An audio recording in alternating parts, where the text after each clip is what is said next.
Mr. Paul, I'd like to request a 1-month marriage leave. I'm preparing to return to my hometown to get married. When did you start seeing someone? The supervisor's eyes sparkled with curiosity. Hearing this, Catherine smiled. You'll know when I send you the wedding invitation. Though, at this moment, even she didn't know who the groom would be. Mr. Paul smiled and said, all right then, I'll be waiting to see. But first, make sure you properly hand over your work during this long leave. I will, thank you Mr. Paul received the leave approval slip. Hello, everyone. Welcome to my channel. Subscribe us to read wonderful novels every day. Now the story begins. Catherine walked out of the supervisor's office just in time to overhear colleagues gossiping nearby. Look, I told you best actor Cyrus and Kelly are real. Mr. Cyrus actually gave his never-separated prayer beads to Kelly. If this isn't love, then what is? Catherine paused mid-step and glanced at her colleague's screen. The video showed Cyrus gazing affectionately as he removed the prayer beads from his left wrist and personally placed them on Kelly's hand.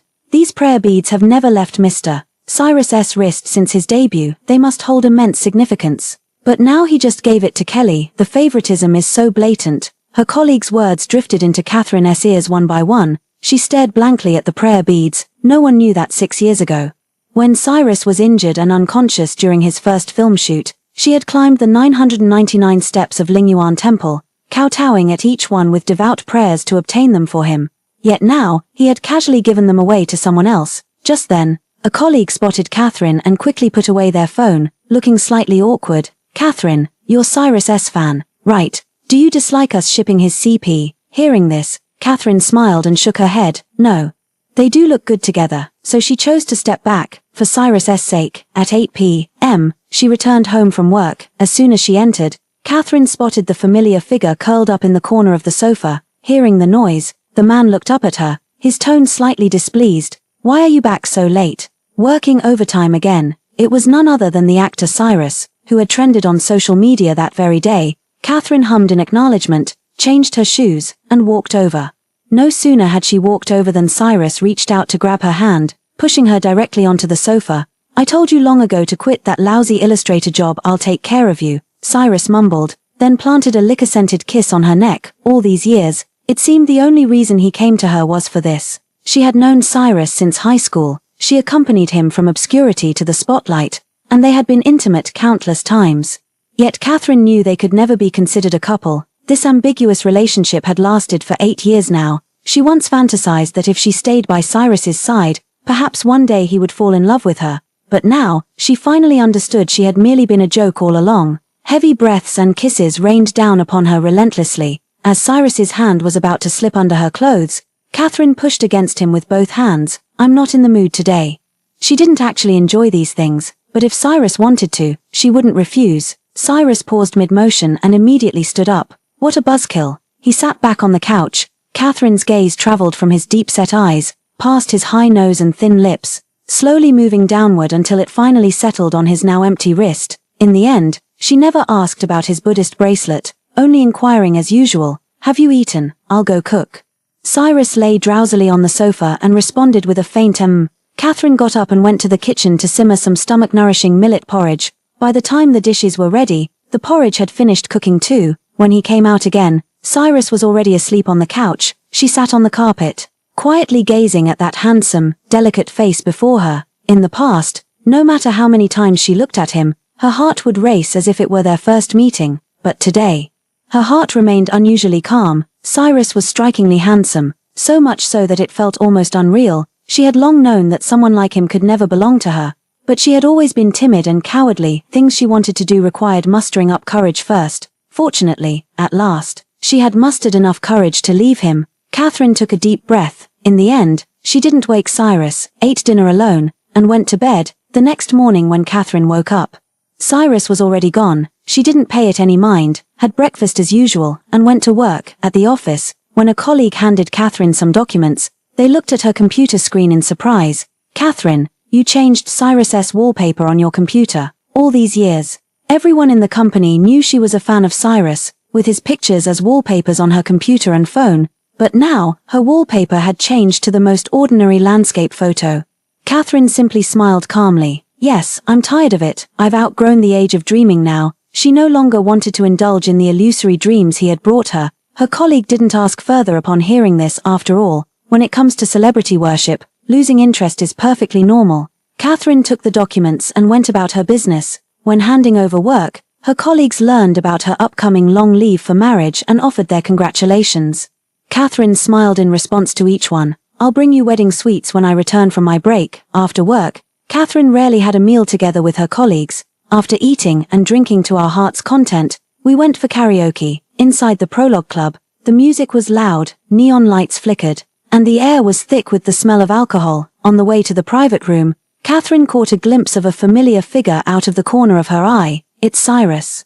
After all these years, she had long developed the ability to spot him in a crowd at a single glance, but at this moment, she didn't cast another look in that direction. Instead, she withdrew her peripheral gaze and continued walking forward. She entered the private room. The colleagues soon became lively and started playing around. Catherine found a seat by the side and sat down. However, it wasn't long before Cyrus's call came through.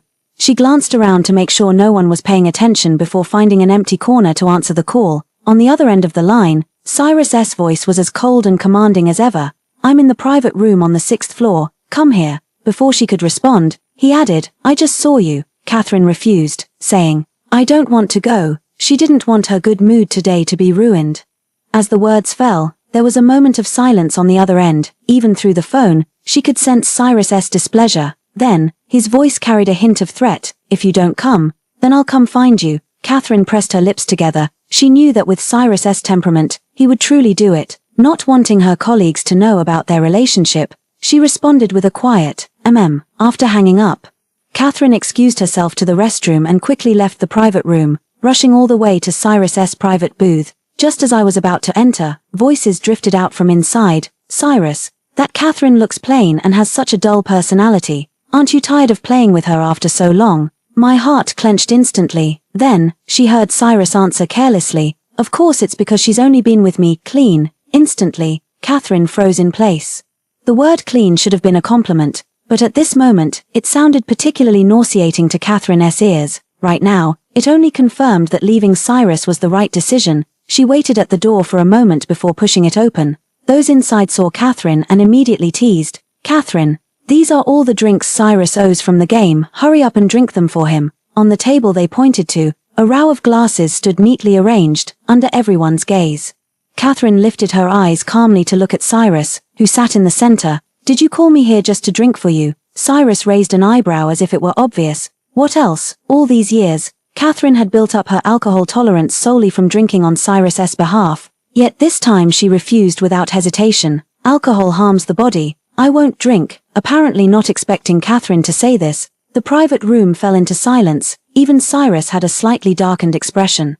At that moment, someone suddenly thought of something and spoke up in a teasing tone. "Oh, Catherine must be angry, right? Is it because Cyrus gave the prayer beads you begged for him to someone else?" Catherine never expected the matter of the prayer beads to be brought up so abruptly. Cyrus's probing gaze also settled on Catherine. The private room fell silent for a moment, but Catherine merely said calmly, "Since they were given to Cyrus, they're his belongings now. Who he chooses to give them to is his business." The others' expressions flickered with surprise, and soon someone teased Cyrus with a laugh. "Cyrus, having Catherine be so utterly devoted to you is truly enviable." However, Cyrus frowned slightly. He glanced at Catherine before standing up. "You guys have fun. I'm taking her with me first." With that, he directly pulled Catherine out of the private room. The two left the private room and exited the club together. Finally, sitting in Cyrus's nanny van, Catherine first lowered her head to message her colleagues that she wasn't feeling well and was heading back early, telling them to enjoy themselves. After sending the message, she looked up to meet Cyrus's probing gaze. The van was utterly silent. Cyrus stared at her and asked, "You're angry?" Catherine was taken aback and shook her head. "No, you're mad that I gave the prayer beads to Kelly," Cyrus declared with certainty once again. Catherine felt somewhat helpless. "He was always so self-righteous," she sighed. "If you insist on thinking that way, then so be it." Hearing this, Cyrus raised an eyebrow slightly and brushed the back of his hand against her cheek. "It's just a string of prayer beads. You can get me another one, and I'll keep wearing it." He made it sound so simple. Catherine leaned back in her chair, avoiding his touch. She simply said with a composed expression, "You're now free from illness and misfortune. And your career is at its peak. You don't need these anymore." After speaking, Catherine closed her eyes and feigned sleep, refusing further communication. beside her. Cyrus gazed at her for a long while but ultimately said nothing more. The car soon stopped at Catherine's apartment building. Catherine looked at Cyrus. "Tonight I still have to catch my flight, so I won't be going upstairs." Cyrus remained motionless. Catherine actually felt relieved. Just as she was about to get out of the car, Cyrus called her back again. "Here, take this. Consider it my apology." Inside the small gift box was a crystal bracelet from the luxury brand DX. Catherine glanced at it twice without refusal. Thank you." Clutching the gift, she stepped out of the car. Back home, Catherine never gave it another look, simply placing the gift box into a packing carton alongside all the presents Cyrus had given her over the years. When leaving, she would return them all to Cyrus. On the other side, during the theater intermission, Cyrus went straight to Kelly's dressing room and asked for the prayer beads back. Kelly nestled softly in his arms, caressing the beads on her wrist and coquettishly protested, "How can you take back what you gave me in front of everyone?" Cyrus twirled Kelly's hair around his finger, a smirk playing on his lips. "I heard these things recognize their owner. Wearing the wrong ones could mess with your luck. I'm just looking out for you." Hearing this, Kelly quickly took it off her wrist and handed it back to him. "Then you'll have to compensate me with something else, of course." Cyrus kissed her hair to soothe her before quickly leaving with the prayer beads. Back in his own lounge, Cyrus rubbed the prayer beads between his fingers for a long time. Just as he was about to put them back on, the prayer bead string suddenly snapped. Scattering all 18 beads across the floor, Cyrus stood frozen in place, staring at the beads strewn across the floor, his brows furrowed coldly as an inexplicable irritation welled up within him. Catherine had spent a leisurely weekend and arrived at work on Monday in rather good spirits. When I entered the break room, my colleagues were gathered together chatting. "Have you seen the new bracelet from DX? I heard there are only 10 limited editions in the country. Truly something money can't easily buy." Catherine glanced sideways. The screen of her colleague's phone clearly displayed the very bracelet Cyrus had given her that night. Her eyes flickered with surprise. She hadn't expected the bracelet to be so precious. Before she could react, another colleague chimed in. "Isn't this the same one Kelly posted on Twitter yesterday? She said Cyrus gave it to her." "Oh my, mister, Cyrus is really spending a fortune to win a beauty's smile." The break room soon erupted in waves of fangirl giggles. Catherine quietly sipped her water. Apparently, Cyrus had just brought her a bracelet as an afterthought while buying one for Kelly. She didn't dwell on it further and returned to her workstation. Busy with project handovers today, Catherine was occupied from morning till afternoon without even a moment to glance at her phone. By the time Catherine finished her work, it was already dark outside. She glanced at her phone. It was already 8 p.m. At the same time, there was a missed call from Cyrus. She took a look, thinking that if Cyrus really had something urgent, he wouldn't have called just once. So Catherine quickly dismissed the call and packed up to leave work. After returning home, Catherine ordered a takeout of extra spicy river snail rice noodles. She had always enjoyed strong flavored foods, especially river snail rice noodles.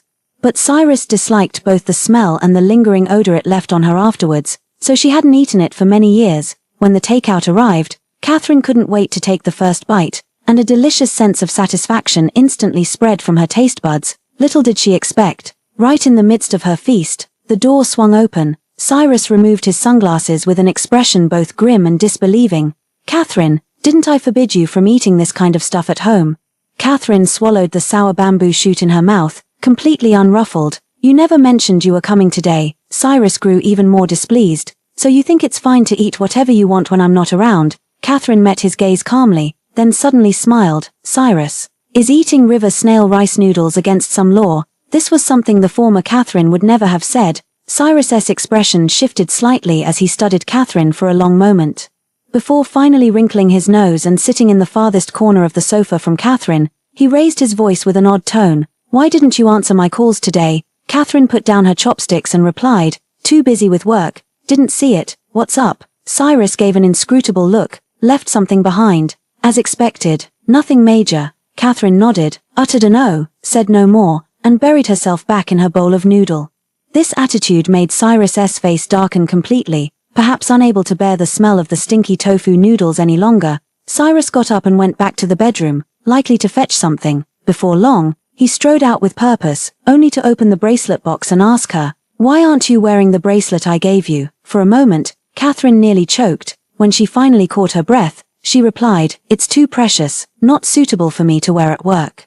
This answer fell within reasonable expectations. Cyrus stared at Catherine for a long while. ultimately wrinkling his nose in disgust and walking away as she picked up another chopstickful of stinky rice noodles. Catherine finally let out a complete sigh of relief. At last, she could properly enjoy her meal. She had thought that after tonight's ordeal, Cyrus wouldn't come looking for her for quite some time. Yet unexpectedly, the very next day, Catherine had just finished work with her colleagues. Stepping out of the company's entrance, I looked up and saw the fully armed Cyrus parked in a car not far away. Catherine intended to ignore him. The next moment, Cyrus called out to her in front of everyone. "Catherine, come here." Hearing this, a colleague nearby chimed in teasingly, "Catherine, is this your fiancé by any chance?" Catherine had no idea Cyrus was up to this time. But one thing she was certain of, she didn't want her colleagues to find out about Cyrus's identity. Catherine shook her head in denial. No. Immediately, she bid her colleagues farewell and got into the car. The car window rolled up as it sped away. Inside the car, Cyrus kept his eyes on the road and asked bluntly, "Did I just hear your colleague mention something about a fiancé?" "They were just teasing," Catherine replied, frowning as she turned to look at the man beside her, her tone growing serious. "Why did you suddenly show up at my company today?" The tension and displeasure in her demeanor made it seem as if he was something to be ashamed of. Cyrus darkened his expression. "Catherine, do you remember what day it is today?" Hearing this, Catherine paused in surprise. She searched her mind but couldn't recall anything. After a moment of silence, she shook her head honestly. "I don't remember." The screech of brakes sounded as the car abruptly came to a halt in the middle of the road. Catherine turned pale with fright. "What are you doing?"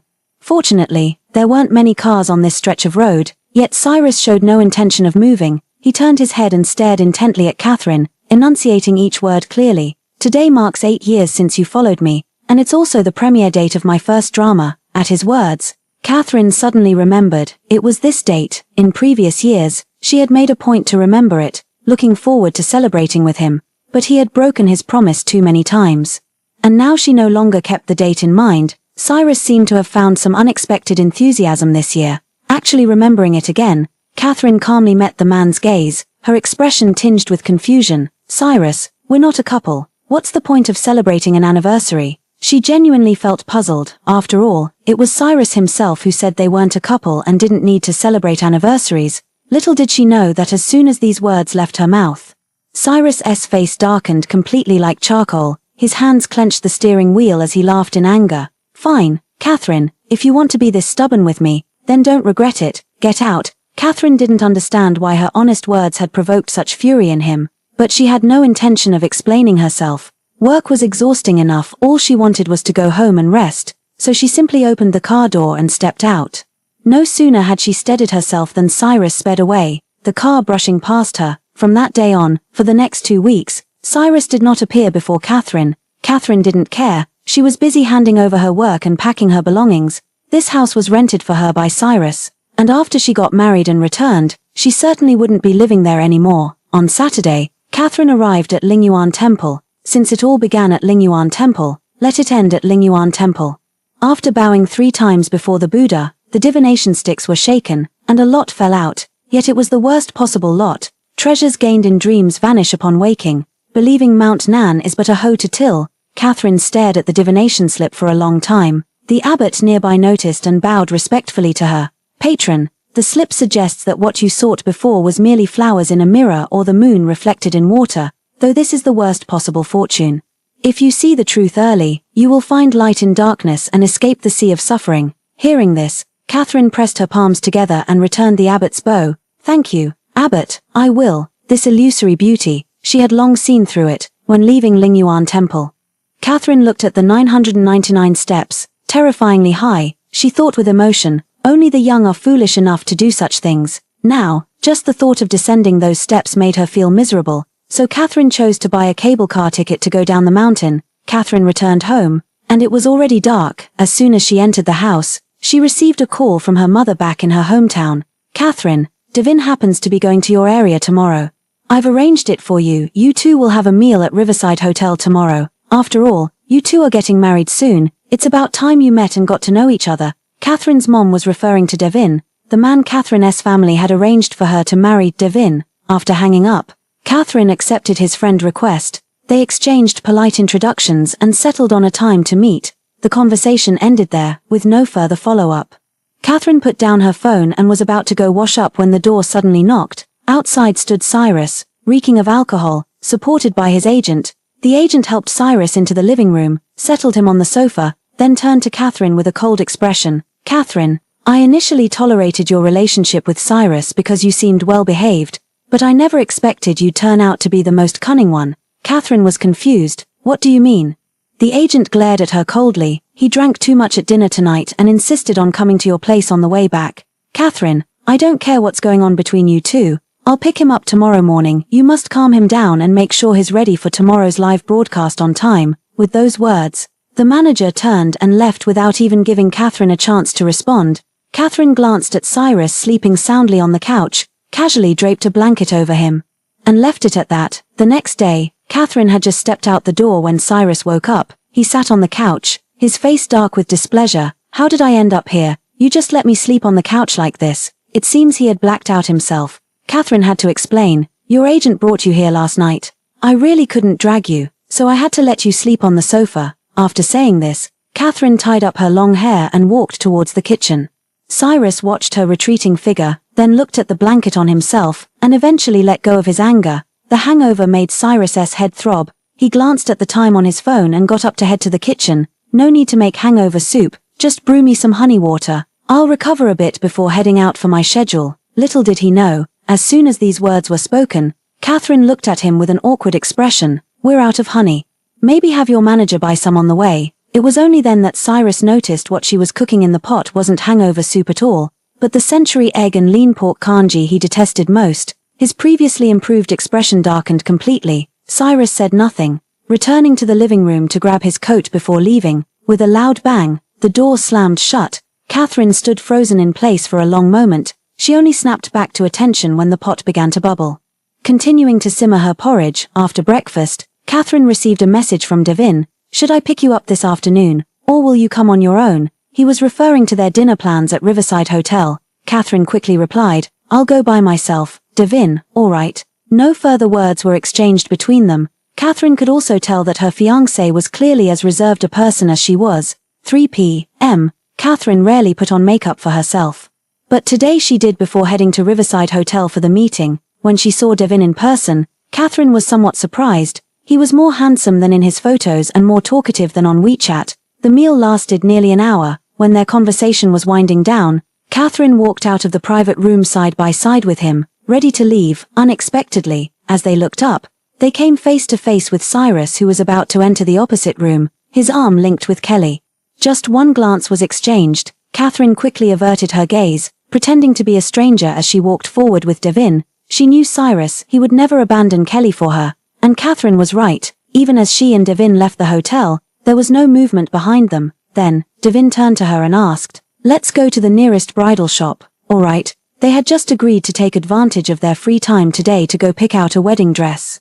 Catherine snapped back to reality and had no objections. The two went to the bridal shop together. Just as Catherine had changed into the wedding dress and was about to take a photo to show Catherine's mom, Cyrus's message came through. You'd better explain to me who that man next to you was just now. It was Cyrus's usual commanding tone. Catherine stared at the message for a long time, her brow slightly furrowed. Before she could reply, Devin walked out in his changed suit. What's wrong?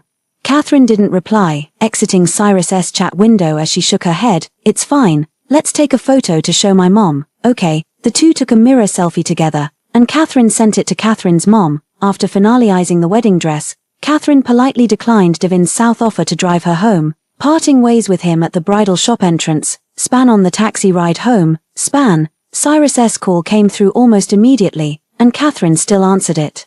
The moment the call connected, his furious, piercing words erupted from the other end. Not replying to my messages, taking so long to answer the phone. What? Are you in that man's bed right now? You should know better. I have standards. Women who've been touched by others disgust me. Catherine, you've disappointed me so much. Each word, sharp as a knife, stabbed at her heart, spoken by the man she once loved most. Catherine listened for a long time, until he had vented all his anger.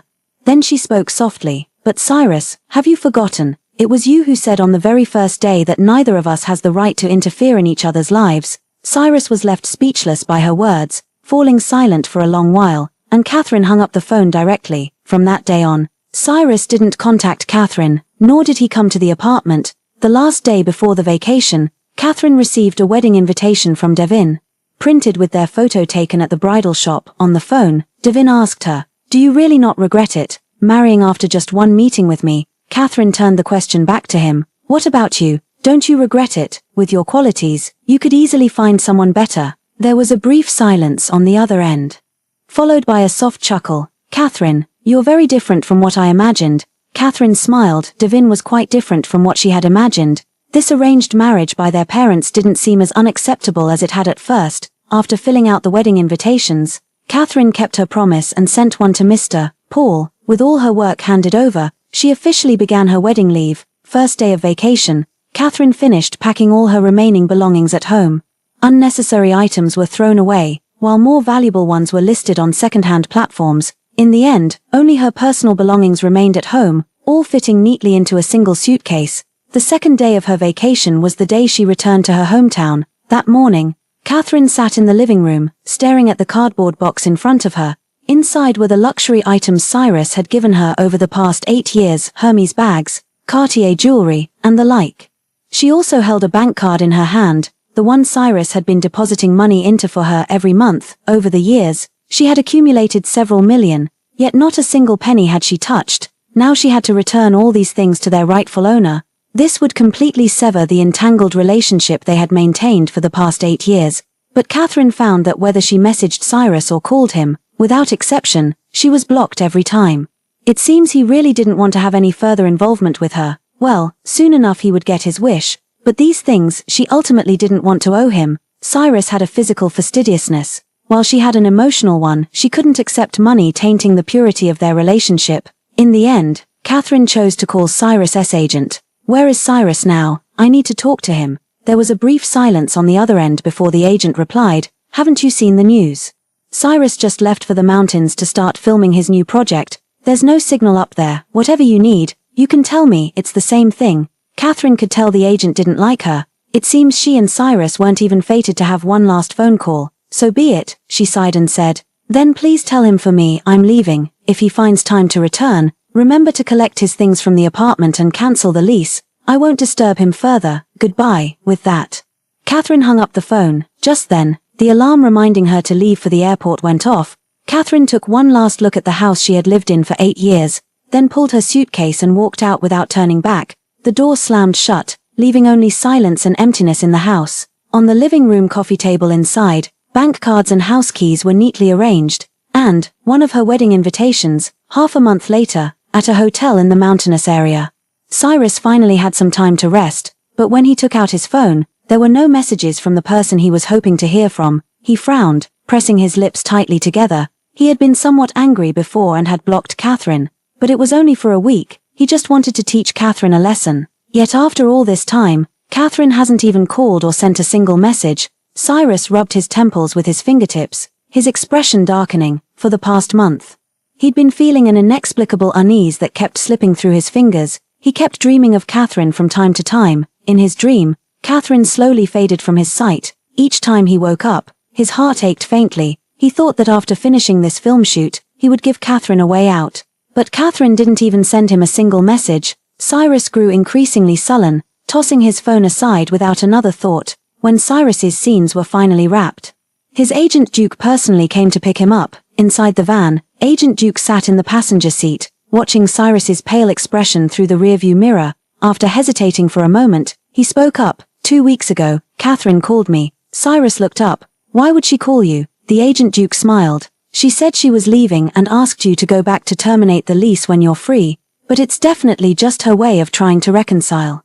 I didn't want to affect your mood while filming, so I didn't tell you." Hearing this, Cyrus raised his eyebrows, but his heart inexplicably sank. Suddenly remembering something, he asked, "Duke, when did she call you?" The Agent Duke thought for a moment and replied, "About 4 days after you joined the crew." Cyrus leaned back in his seat. At that time, he hadn't removed Catherine from the blacklist.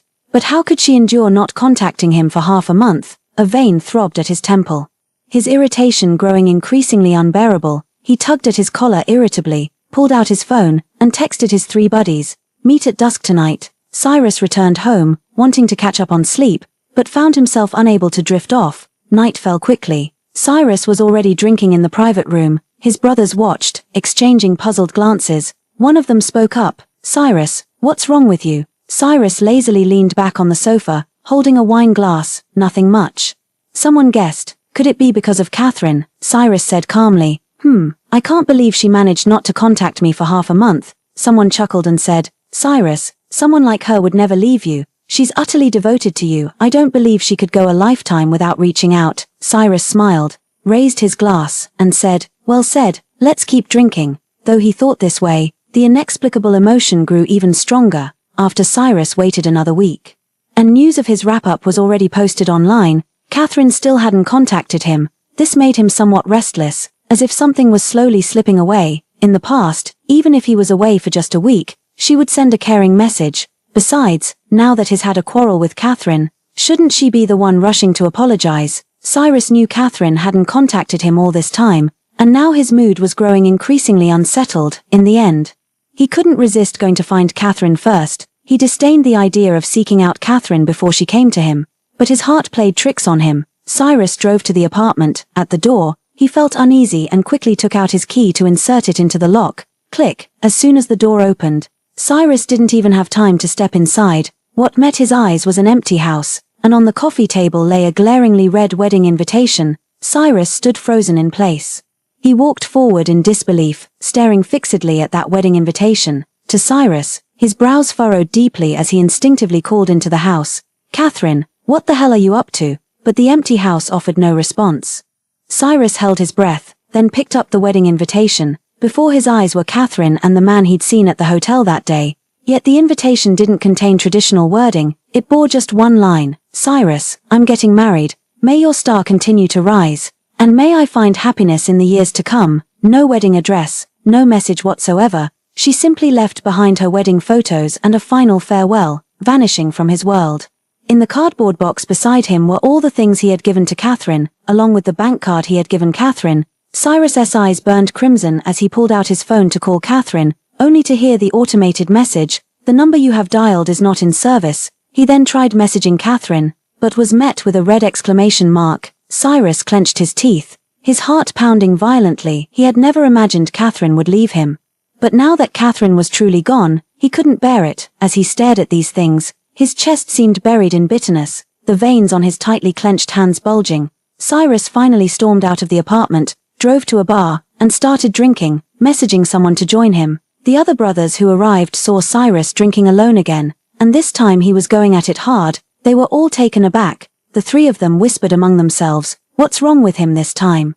He's been like this ever since he came back from filming. I've never seen him like this. What kind of blow did he suffer? All three of them looked at each other before finally sitting down beside Cyrus. Cyrus, what's wrong with you? Cyrus lifted his head slightly, his voice hoarse as he said, Catherine actually left. The three men were stunned for a moment. She's just a woman. And Cyrus, you didn't choose her because she was pure in the first place, even without Catherine. There are plenty of other women, so they called over 4 or 5 women. Turning to Cyrus, they said, these women are no worse than Catherine. Cyrus, I think you could try something different. Cyrus looked at the women before him, feeling nothing but disgust. Get out. The women immediately left the private room. The 3 men sighed and didn't say anything more, simply accompanying Cyrus in drinking. This was just their way of testing him. If he showed no interest in other women, it wouldn't be a problem, but seeing him like this, clearly on the verge of anger, they didn't dare push any further. Cyrus's women in the past didn't evoke much emotion. They were merely for satisfying desires. This was the first time he had seen Cyrus become like this for a woman. Cyrus was somewhat disoriented from drinking, so the 3 of them dared to take him home. For the next few days, Cyrus remained in low spirits. He even struggled to perform well during magazine shoots. One after another, when the agent Duke found out, he immediately went to Cyrus's lounge in the company. It was mainly Cyrus's assistant who told him that Cyrus had been staring at a chat page on his phone for a long time, with the name Catherine displayed on it. Looking at Cyrus sitting on the sofa, appearing somewhat disheveled, he raised an eyebrow and sat down beside him. He blurted out, do you have feelings for Catherine? Cyrus froze for a moment, instinctively wanting to speak but then went still again, yet suddenly having his innermost feelings exposed. It was as if he only truly understood at this moment. Agent Duke took one look at the scene and immediately grasped the situation. He patted Cyrus on the shoulder. I told you back then not to stay with Catherine for so long. What were you going to do if you couldn't pull yourself out later? Now look at you, you've really gone and lost your heart. So tell me, What exactly happened between you two? Cyrus hoarsely said. She's gone. Agent Duke took a deep breath. So it turns out you suddenly had an epiphany and developed feelings for someone else, only for them to become completely disillusioned with you. Cyrus flashed back through 8 years of memories with Catherine. Clearly Catherine had changed, yet he'd paid no attention, repeatedly hurting her while taking advantage of her love for him. Duke, what should I do now? The Agent Duke said calmly. What can you do? It is what it is. Since Catherine left, it means she doesn't want any ties with you. Just part ways amicably. Cyrus darkened his expression and said, impossible. He couldn't let go of Catherine, and only now did he realize his own feelings. As long as he made it clear to Catherine that they were together, Catherine would never leave him. How deeply she loved him, she would surely agree. The Agent Duke wore a complicated expression. Hesitating before speaking, Cyrus, you'd better think carefully. Whatever comes after this, you'll have to endure it yourself. Cyrus was someone he had personally nurtured. In the end, there was some selfishness. He also wanted Cyrus to find someone he truly loved. Back when he sought out Catherine, he had advised against it, insisting it shouldn't exceed 3 years to avoid unforeseen complications. Now that the woman has left, Cyrus has instead lost his heart. He wasn't sure if Catherine was Cyrus's destined match, but he could only let Cyrus give it a try. After that day, Cyrus immediately had someone investigate Catherine to find out where she was in City A. He also tried to string the broken prayer beads back together with his own hands, but after reassembling them, they no longer carried the same feeling as when Catherine had first given them to him. Cyrus then searched online for information about these prayer beads, reading the description online. His entire body stiffened. These prayer beads required bowing at every step to obtain, and even walking from the Lingyuan temple at the mountain's base took over 2 hours, let alone bowing at every step. He dared not think, feeling only that each breath brought pain. Yet he remembered Catherine had always told him how important these prayer beads were, yet he had never taken them seriously, treating them as nothing more than ordinary beads. That night, Cyrus slept fitfully, dreaming of Catherine pleading for the prayer beads on his behalf. In the dream, Catherine's knees were worn through her trousers, blood faintly seeping through. She gritted her teeth against the pain and pressed forward, even as gravel ground into her wounds. From dawn till dead of night, Catherine lay unconscious in a daze. Having collapsed to the ground, Cyrus's pupils contracted sharply as he instinctively cried out, Catherine. He suddenly woke up with a start. The sky outside was already bright. Cyrus took a deep breath, rubbed his temples, and turned slightly to look out the window. He then got up, washed his face, and drove to Lingyuan temple with his prayer beads in hand. More than an hour later, Cyrus arrived at the foot of the mountain, looking up at the seemingly endless staircase before him. His heart trembled slightly as he recalled the dream he had last night. He took a step forward and began the ascent. With each step, he remembered Catherine praying for his prayer beads, his hand involuntarily clenching tight. Cyrus, it was already noon by the time he arrived at Lingyuan temple. He went to find the abbot, hoping the monk could help restring the prayer beads. The abbot gazed at the beads, pressed his palms together, and slightly bowed as he said, Sir, broken prayer beads cannot be restored. Cyrus frowned. Why not? All you need to do is thread them back together with a string. The abbot shook his head. No. Was this prayer bead bracelet obtained by someone else for you? Sir. Cyrus gave a slight nod. The abbot sighed and said, Its breaking foretells that the bond between you has also been severed. Cyrus felt his heart tighten. It's just a prayer bead bracelet. How could its breaking sever the connection we've shared? Everything has its cause and effect. Some things truly cannot be undone. After speaking, the abbot bowed to Cyrus and left. Cyrus stood alone, his face slightly pale. He didn't believe in cause and effect. As long as he went to find Catherine, there was still a chance for everything. There had to still be a chance. 3 months later, City A. The weather turned cold quickly. Catherine wasn't quite used to it when she first arrived here, back when she and Devin finished their wedding.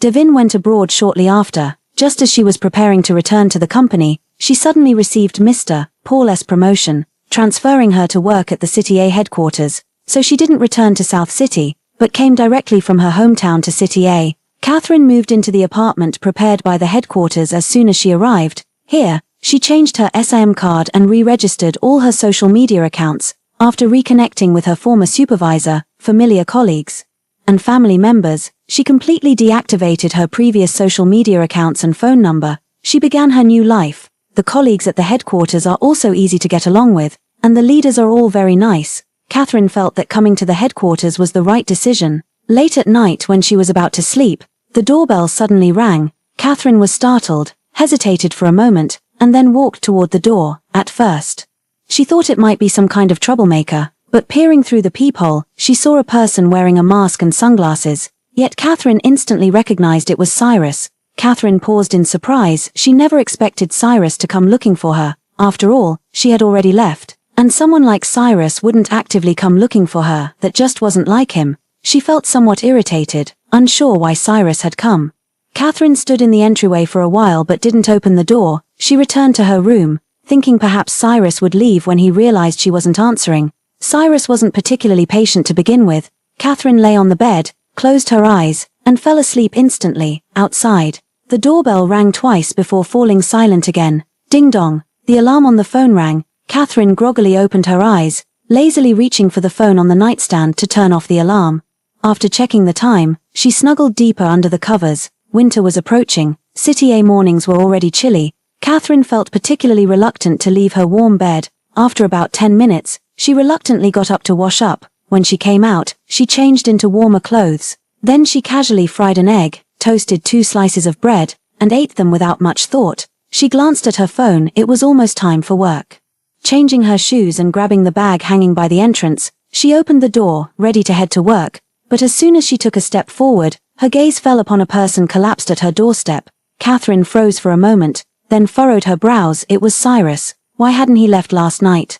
Dressed so lightly in this weather, he was bound to get into trouble. After hesitating for a moment, she called out, "Cyrus," but the man on the ground showed no reaction. Catherine frowned slightly, bent down, and gently touched Cyrus, saying, "Cyrus." Cyrus didn't open his eyes, murmuring, "Catherine." Catherine also heard him call her name again, but her expression remained indifferent. She gently touched Cyrus's forehead. It was burning hot. Standing up, she thought it wouldn't be good if Cyrus had an accident at her doorstep. After all, Cyrus was a public figure, and if paparazzi caught wind of it, she might get dragged into unnecessary trouble.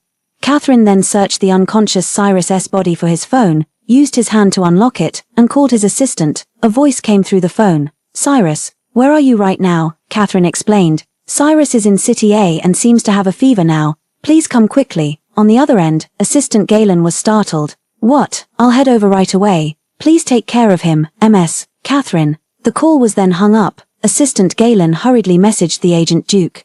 Catherine stared at the disconnected call, pursed her lips, and suddenly felt at a loss as she looked at Cyrus. She finally took out her phone to request an hour's leave, then pulled the person onto the sofa at home and stuffed 2 fever-reducing pills into their mouth. After tucking them in with a blanket, she used Cyrus's phone to take a photo and sent it to her assistant Galen, along with the passcode to her apartment's smart lock and a location pin. Then she sent a message, "Cyrus is here. When you arrive, take them away directly. I need to get back to work, so come quickly." Catherine wouldn't take care of Cyrus. If it weren't for Cyrus having a fever this time, she might have just walked away. After all, she didn't want to have anything to do with Cyrus anymore. When it was time to get off work, the sky outside had already darkened. Catherine had just stepped out of the company building and only felt the biting cold. She quickly hailed a cab and returned to her apartment.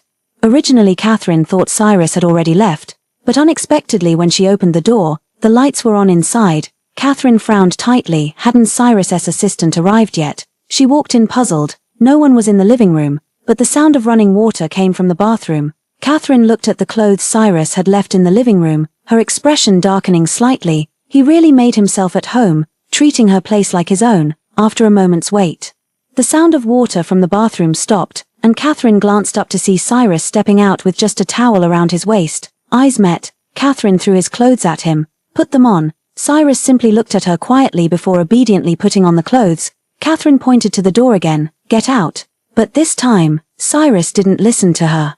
He gazed deeply at the Catherine before him, his heart pounding wildly, and called out hoarsely, "Catherine, don't send me away." Catherine ignored Cyrus's words and simply said calmly, "Didn't your assistant come to pick you up?" Cyrus lowered his eyes slightly. He had some matters to attend to, actually. Catherine had left in the morning, and he vaguely woke up shortly after, seeing himself lying on the sofa.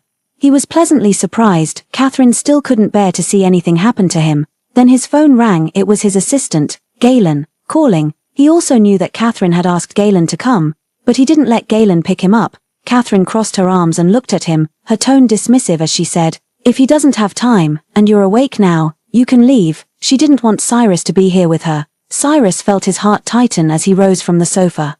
Grabbing Catherine and pulling her straight into his arms, Catherine struggled desperately, but Cyrus was too strong. "Cyrus, what are you trying to do?" For the first time, she yelled at Cyrus, her eyes involuntarily reddening. She had already distanced herself from him, so why did he have to come looking for her? Catherine now felt some regret for saving Cyrus. She should have just let him fend for himself. All she wanted was a simple, peaceful life.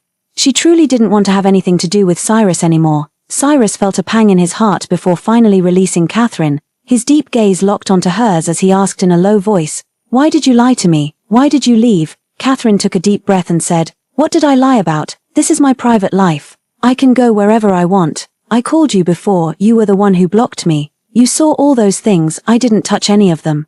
The money in the card hasn't been touched either. I've returned everything to you. We're done." "I don't agree. What do you disagree with?" "Over these 8 years, at the end of the day, it was just a kept relationship, wasn't it? But I've already returned all your things. Let's just end it here." Cyrus reached out and grabbed Catherine, speaking urgently. "Catherine, can we go back to how we were before?" Yet the words "I like you" stuck in his throat. Catherine suddenly froze. Her gaze fixed on Cyrus's face. Had she heard those words in the past, she would have been too excited to sleep. But now she had let go, her heart unusually calm. She shook her head. "Cyrus, need I remind you, I'm already married." As she spoke, Catherine raised her hand, displaying the wedding band on her ring finger. The glint of light reflecting off the ring pierced deep into Cyrus's eyes. Only at this moment did he suddenly realize this fact.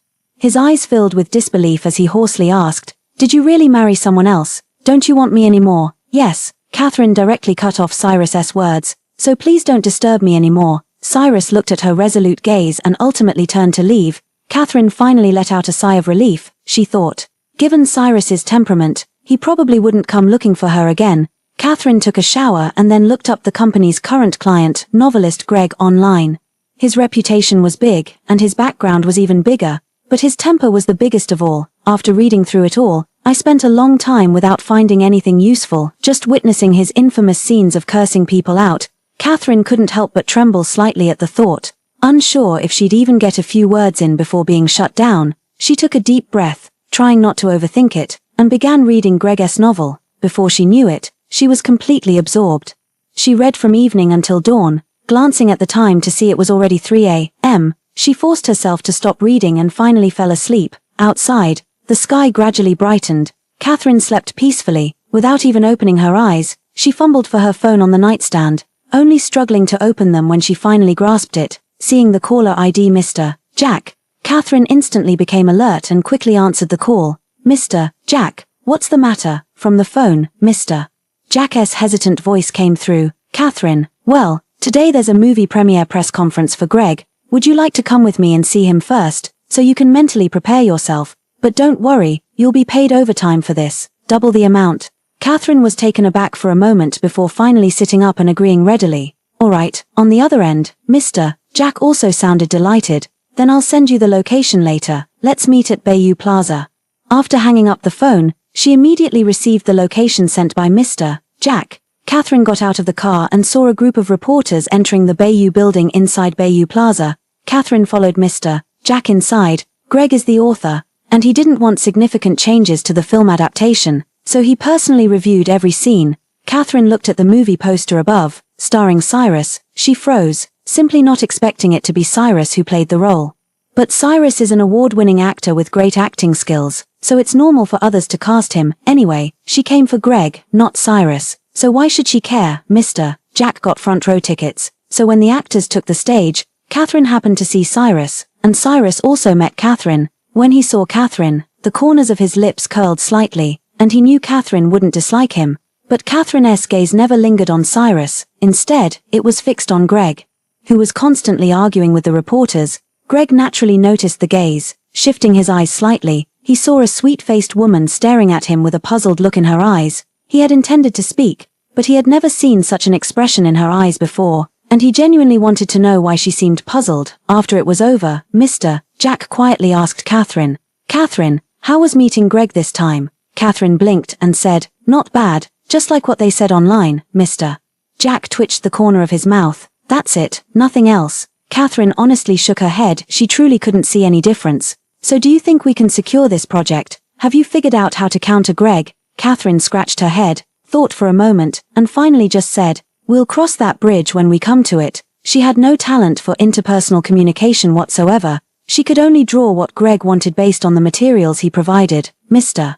Jack could see this too, so he didn't say much more. Still, it wouldn't hurt to show Catherine around a bit. The girl truly had remarkable talent. Right after joining, she completed a major project that instantly satisfied an extremely picky client. This time's Greg should be manageable too. People were gradually leaving, but Catherine needed to use the restroom.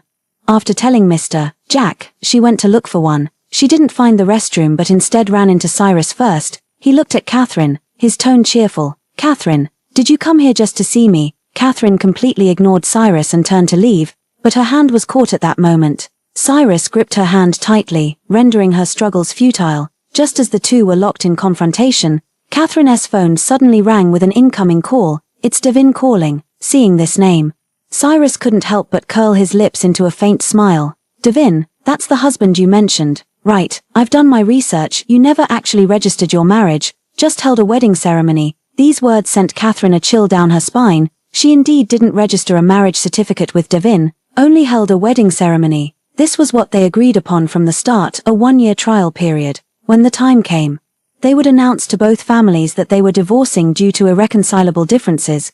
But all these concerns had dissipated after they spent time getting to know each other. They decided to genuinely connect during this year, and if feelings developed, they would register their marriage after the year ended. But Cyrus's expression sent a ripple of unease through her. Catherine immediately answered the call. On the other end, Devin's voice carried unprecedented remorse. "Catherine, I'm sorry, I won't be able to return to the country for a while." "What happened?" Catherine asked, her heart leaping into her throat. But Devin just went on by himself. "I'm sorry, and about our agreement to get the marriage license in a year, consider it void. Let's stick to our original plan and tell our families we're divorced after a year." After dropping this bombshell and offering another apology, Devin hung up the phone directly, leaving a completely bewildered Catherine behind.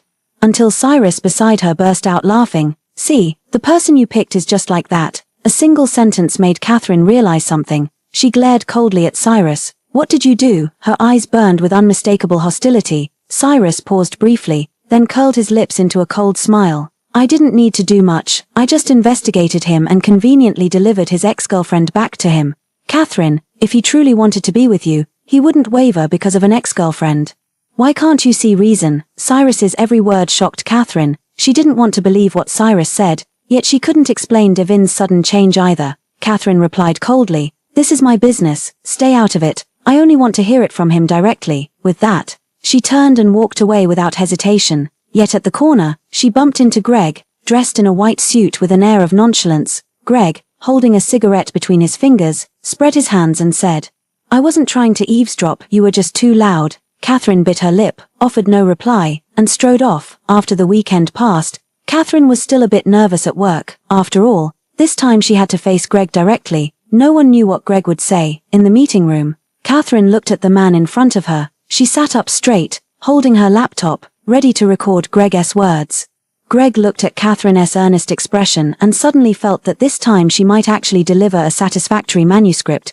Catherine spoke softly. "Mr. Greg, what are your requirements? Could you tell me?" In the past, Greg would have wanted to scold her, as he had already told them so many times, but looking at the seemingly obedient girl before him, Greg once again explained his requirements, illustrations that matched the characters in his book. Catherine asked, "Then, Mr. Greg, could you show me the novel you've written this time?" Greg hadn't expected Catherine to ask him for the novel. He was happy to give the novel to Catherine, though it was just a manuscript. He enjoyed writing manuscripts, a habit he'd maintained for years. By afternoon, Catherine had the manuscript in hand. After work, Catherine carried a thick manuscript home. Just as she reached the door, she ran into Cyrus again.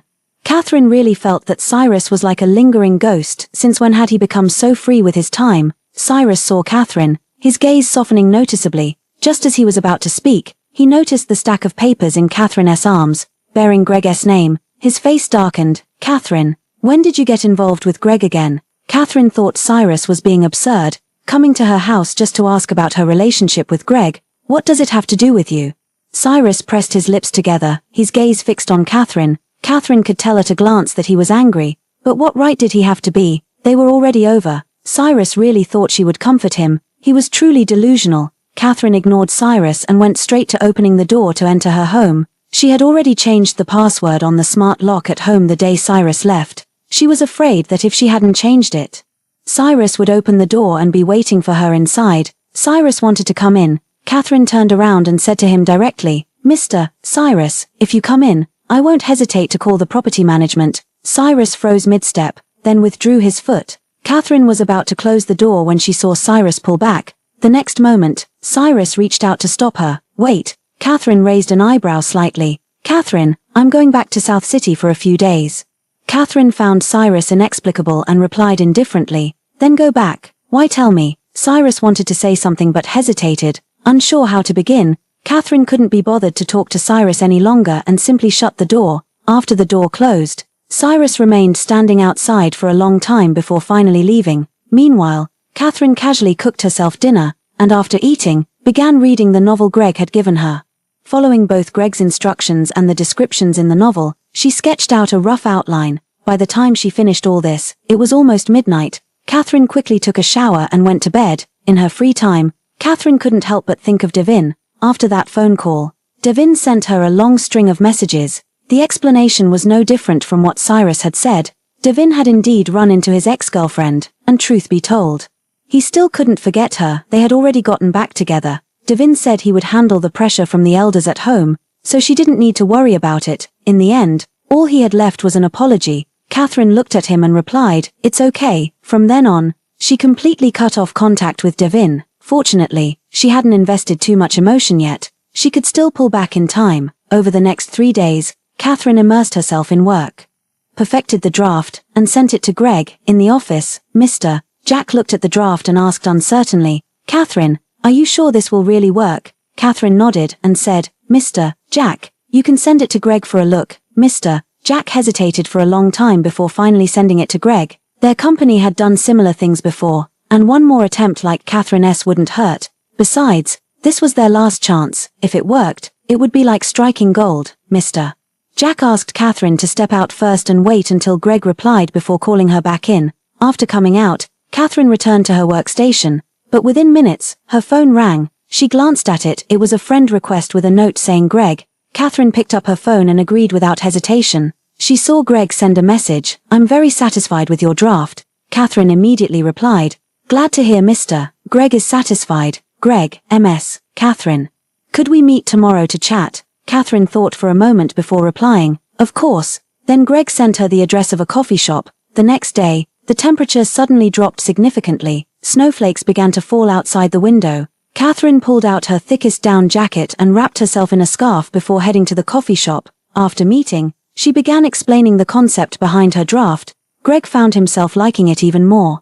"You're the first to create illustrations that truly connect with my novel. You've actually read my work carefully." Catherine smiled and said sincerely, "Mr. Greg writes wonderful novels. I truly enjoy reading them. Consider me your newest fan." Greg looked at Catherine before him. "I'm treating you to dinner, don't say no. After all, I dragged you out in this snowy weather just to discuss the manuscript." Catherine couldn't bring herself to refuse and agreed. But the moment they stepped out of the cafe, they ran straight into a scowling Cyrus. Catherine had no intention of paying attention and simply walked out with Greg. Moreover, Cyrus didn't even bother to disguise himself. If paparazzi caught him, wouldn't that implicate her? Greg also spotted Cyrus. He narrowed his eyes slightly, sizing up the man before him. Just what was the relationship between this Cyrus and Catherine? Cyrus finished his business and immediately went to find Catherine. But when he arrived at her home, there was no response. Checking the time, he realized it was her workday, so he headed to her company. He had originally hoped to have lunch with Catherine at noon, as it had been a long time since he last saw her, and he genuinely wanted to meet her. But when he asked around, he found out Catherine wasn't at the company. She was out with a client. Cyrus frowned at this. Back in South City, she never had to accompany any clients, and as an illustrator, why would she even need to? Something about it felt off to him, so he had someone look into it and eventually traced her to this coffee shop. The moment she saw it was Greg, an inexplicable rage surged up, making her wish she could tear him apart. Catherine was passing by Cyrus when her hand was suddenly grabbed. Her heart clenched. She should have known Cyrus was capable of anything. But it had been so long since she left Cyrus, she hadn't even thought about it anymore. Catherine tilted her head slightly to look at Cyrus and whispered, "Let go." Yet Cyrus only tightened his grip. Meanwhile, intermittent click-click-click sounds echoed not far away. The next moment, Greg grabbed Cyrus directly. "Mr. Cyrus, she already told you to let go. Don't pretend you don't understand human speech." Cyrus fixed Greg with a deep, cold stare and said sharply, "What does this have to do with you? This is between her and me. An outsider like you has no right to interfere." Greg asked in a leisurely tone, "So what are you to her?" Cyrus paused before replying, "Family." Catherine felt somewhat displeased. She didn't need Cyrus to acknowledge anything, she just wanted to stay away from him and live quietly. She said indifferently, "Mr. Cyrus, don't speak nonsense. We have no relationship at all, just ordinary strangers." Cyrus called her name with some urgency. "Catherine." Catherine showed no reaction, staring at him with an indifferent expression. "If you don't let go, I'll call the police." "Cyrus, don't think I won't do it. When your fans find out, imagine what they'll think of you." Since deciding to leave, she was no longer the pushover she once was, letting Cyrus manipulate her at will. Cyrus pressed his lips together, his gaze complex as it met Catherine's, but her expression remained unchanged. After a moment of hesitation, he released his grip. Catherine tugged at Greg's sleeve and walked away without looking back. In the parking lot, Catherine apologetically said to Greg, "Mr. Greg, I'm sorry you had to see that embarrassing scene." Greg chuckled lightly and said, "It's all right. Let's finalize this version for the collaborative manuscript." After the two finished speaking, Catherine noticed Greg showed no intention of getting in the car to leave and was about to speak. But Greg spoke first. "Let me treat you to a meal. Earlier at the cafe, I saw you eyeing the pastries on other people's tables. You must be hungry." Catherine blushed, wishing she could vanish into the ground at that moment. She was genuinely hungry, and with the weather like this, body heat was lost too easily, making her even hungrier. Catherine was about to refuse when Greg suddenly leaned closer and whispered, "I just saw Cyrus seemingly following us. If you leave alone, you might get pestered by him again." Catherine swallowed her words of refusal instantly and agreed directly. The meal turned out to be delightful for her, filled with delicious food. By the time she returned, it was already evening. She waited until Greg's car drove away before heading upstairs. As soon as I stepped out of the elevator, a dark figure suddenly darted out. Catherine was startled, her breath catching in her throat. Seeing the angry man before her, she also let out a sigh of relief. The moment she stepped off the elevator, she had thought she'd encountered a thief. Cyrus fixed his gaze on Catherine, his tone laced with jealousy. "Did you enjoy your meal with Greg?" Yet he had no memory of them going out to eat together, which only deepened his displeasure. But as he reflected on past events, he dared not harbor any resentment. After all, wasn't this situation entirely of his own making? What right does he have to be unhappy? What does this have to do with you? Please let go. Catherine truly didn't expect Cyrus to be so persistent. What exactly does he want to do? Cyrus doesn't want to. But at that moment, his phone rang. He originally intended to hang up, but seeing the caller ID showed it was his agent Duke, he had no choice but to answer. Agent Duke's exasperated voice came through. "Cyrus, how dare you go out without a mask or sunglasses? Get back to the hotel right now." Cyrus hesitated for a moment before replying, "Duke, help me handle this." But the other party's tone didn't relent. "It's difficult for me to handle. You must come back." Catherine, though unaware of their conversation, immediately seized the moment when Cyrus was distracted, broke free from Cyrus, and quickly slipped into the house. By the time Cyrus realized what had happened, she was already inside. Cyrus stared at the doorway, phone in hand, and said, "I'll head back now." After hanging up the phone, he stared at the doorway for a long time before reluctantly leaving. Cyrus drove back to the hotel, where his agent Duke was already waiting for him. Once inside the room, he sat on the sofa and asked, "Duke, what's going on?" Agent Duke threw several photos onto the table and said with exasperation, "I can turn a blind eye to your affairs with Catherine, but this time you've gone too far.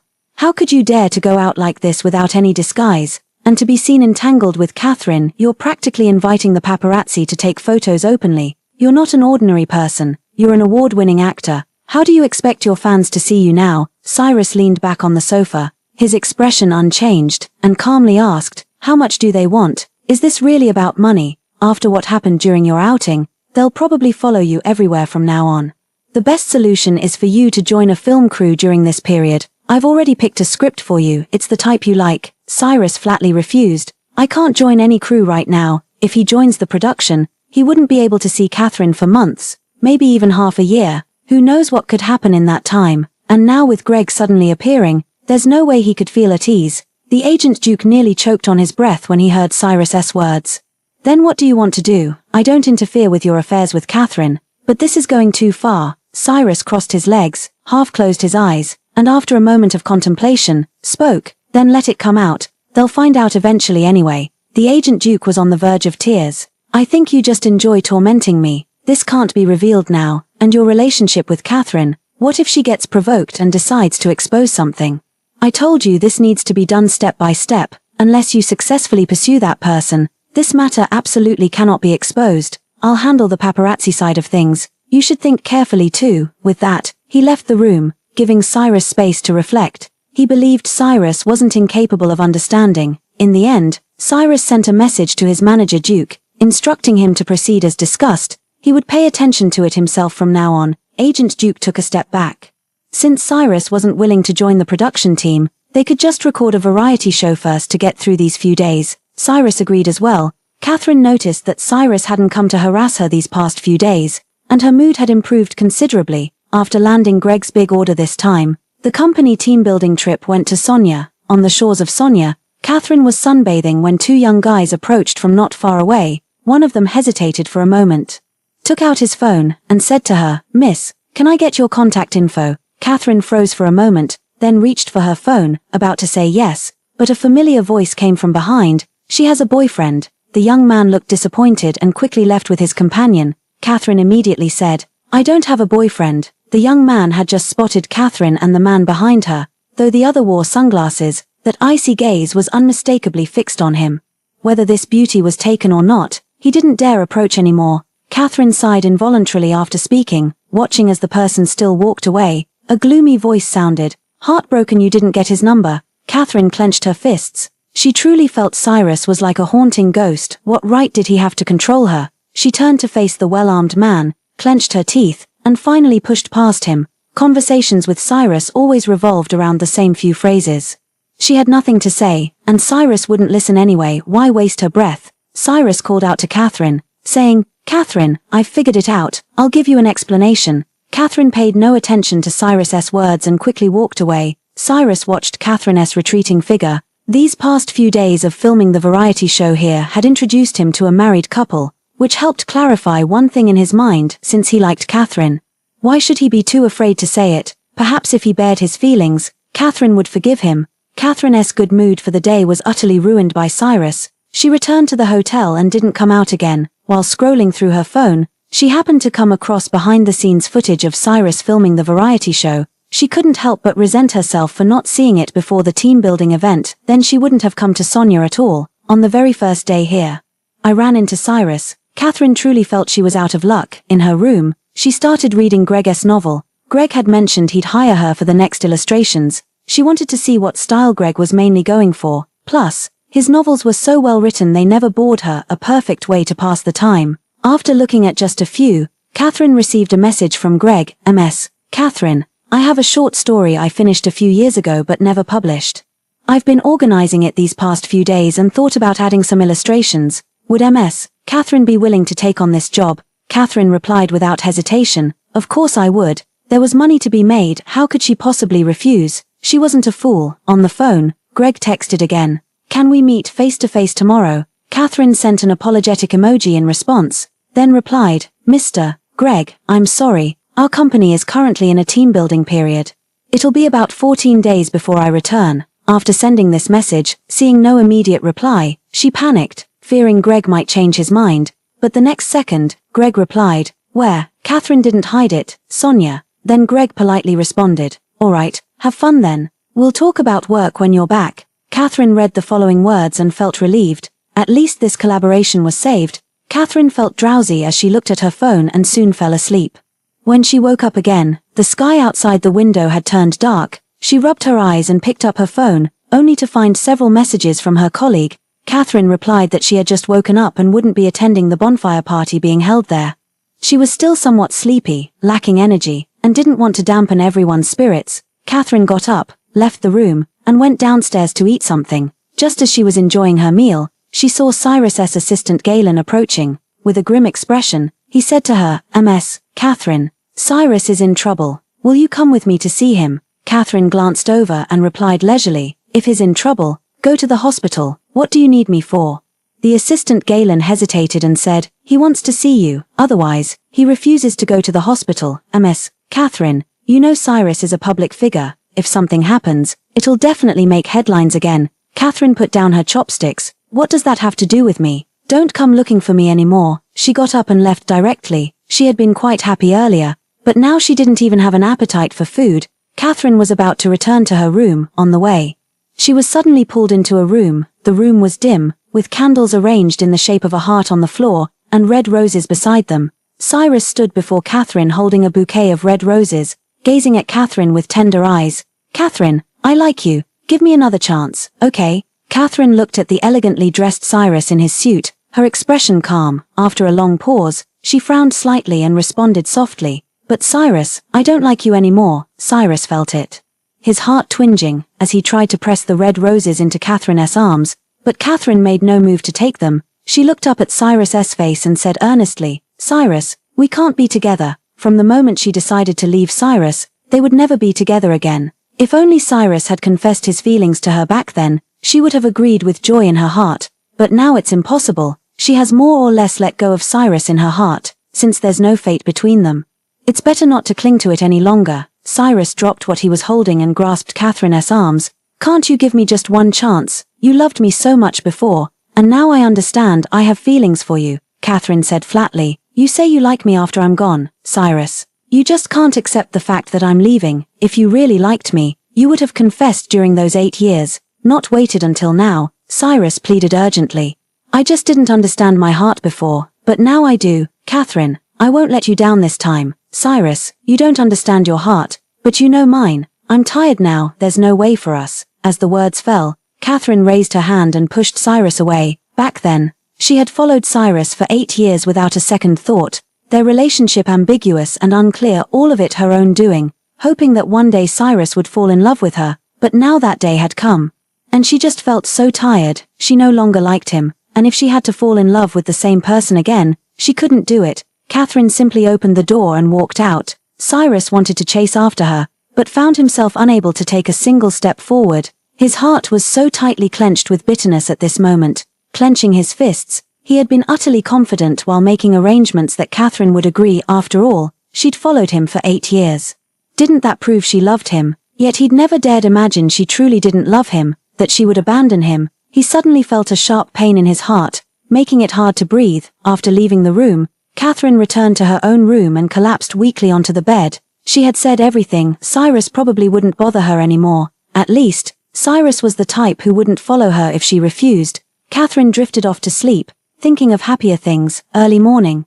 The chirping of birds outside woke Catherine. She had slept yesterday, slept through the night, and now she was fully rested. Catherine ran into a colleague just as she was going down for breakfast. She ended up having breakfast with the colleague, being led along in a daze without knowing where they were headed. Suddenly, a colleague said, "There's a lucky draw event up ahead. I heard it's for a variety show being filmed here. The draw is organized by the production team to promote the show. If you win first prize, you can take a photo with a celebrity. Let's go check it out." Catherine didn't even have time to speak before being dragged away. By the time she realized what was happening, she had already been brought to the lucky draw area. Just as she looked up, she saw Cyrus not far away, watching her. Catherine had no intention of leaving anymore. If Cyrus found out how she planned to go, she feared he might misunderstand, so why not try her luck in a draw? Her luck had always been terrible. There was no way she'd win. All the colleagues had drawn Catherine, so she also picked one. When opening it, sighs of disappointment arose around her. This thing was indeed hard to draw well. There was no way she could get it. Catherine, when she unfolded the paper, there was a 5-point star on it. Not understanding what it meant, she handed it to the staff member in front and asked, "Hello, what is this?" Seeing the paper with a 5-point star handed by Catherine, the staff member smiled and announced loudly, "Miss, you've won the grand prize." Catherine was momentarily stunned. The grand prize, right? The other colleagues were thrilled beyond words, though they hadn't won anything themselves, since Catherine was their co-worker. By extension, it felt like they'd won too. "So what's the grand prize gift?" The staff member pointed at Cyrus with a smile and said to Catherine, "You can take a photo with Mr. Cyrus." Catherine had initially thought there might be something more substantial, but it turned out to be just a photo with Cyrus. She wasn't the least bit interested in that. She asked, "Who wants to go?" A colleague looked at Catherine and said, "Catherine, aren't you going? This is Mr. Cyrus we're talking about." Catherine shook her head. No, I'm not a fan of his. Not far away. Cyrus, who had studied lip reading for some time, immediately understood Catherine's words. His expression changed, and he promptly called over a staff member. Catherine was still in discussion when a staff member approached and said, "Miss, only the lottery winner is allowed to take photos." As soon as this happened, she naturally understood it was Cyrus pulling the strings behind the scenes. Catherine didn't hold back either. "If we can't change the person, then we won't shoot. Let's go." The other colleagues froze for a moment before nodding. Since the staff refused to replace the person, they would just leave after all. There wasn't much fun here besides the prize draw. Cyrus grew even more upset after they left. Did she really dislike seeing him that much? Catherine went to play nearby with her colleagues after spending some time at the beach. Then she went to open some shells, but her luck suddenly turned sour. Her colleague couldn't help but tease. Catherine's luck must have been all used up in the lottery earlier. Now there aren't even a few good pearls coming out. Catherine sighed. Maybe so. This luck wasn't in the right place. Her colleagues were all amused by what she said. Only Catherine felt somewhat unlucky, wondering why she couldn't win what she wanted but ended up getting what she didn't. However, when leaving, Catherine still took away a very beautiful pearl. She had originally planned to join everyone for a meal, but suddenly felt her period coming. After checking in the restroom, it turned out to be true. Catherine had no choice but to return to the hotel to change clothes. Let them enjoy themselves after all. It would take her some time to get back to the hotel. The dining spot was also quite far, and she likely wouldn't make it in time. Plus, with her period cramps acting up, it was better to just rest at home. Everyone also took care of Catherine, letting her go back to rest. They promised to bring her some food when they returned. Just got out of the car. Catherine was just about to leave when Cyrus stealthily appeared before her, wrapped in secrecy. She felt somewhat annoyed. Ever since she arrived here, Cyrus had been coming to see her almost every day. Hadn't she made herself clear enough? Even last night's conversation had been explicit, yet he still came. This was completely unlike him. Catherine ignored Cyrus's presence. The most important thing for her now was to deal with her period. Cyrus saw her about to leave and hurriedly called out, "Catherine, wait a moment." But Catherine didn't stop. Walking straight ahead, Cyrus could only chase after her. Catherine felt a warm flow continuously running down her lower abdomen as she walked swiftly. Cyrus, noticing her pale complexion, asked anxiously, "What's wrong with you?"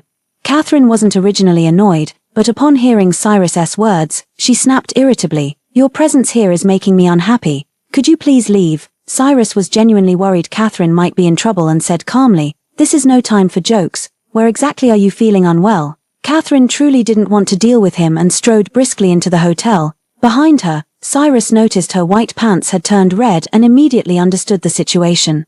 Cyrus said nothing more and left directly. Catherine couldn't be bothered either and quickly returned to her room, only then feeling relieved that she hadn't prepared sanitary pads. She called the front desk to ask them to deliver sanitary pads. After hanging up the phone, there was a knock at the door. Catherine was taken aback. So soon, she still went to open the door, just a crack, but saw Cyrus, his brow slightly furrowed. "Mr. Cyrus, what's the matter?" Cyrus handed over a large black bag. His eyes avoiding Catherine, he simply said, "Sanitary pads. I didn't know which brand you prefer, so I bought them all." Catherine looked at the black bag Cyrus handed her, hesitating whether to take it after all. She really needed the pads. But just then, a waiter approached from nearby, holding sanitary pads in their hand. She knew they were for her, so Catherine refused Cyrus, saying, "No need to trouble Mr. Cyrus, I have sanitary pads." As she spoke, she walked out and saw the approaching waiter. The waiter handed her the sanitary pads. "Here's what you need." Catherine took it and said, "Thank you." The waiter then left, but when Catherine turned around to speak to Cyrus, Cyrus was already gone, leaving only the black bag at her doorstep.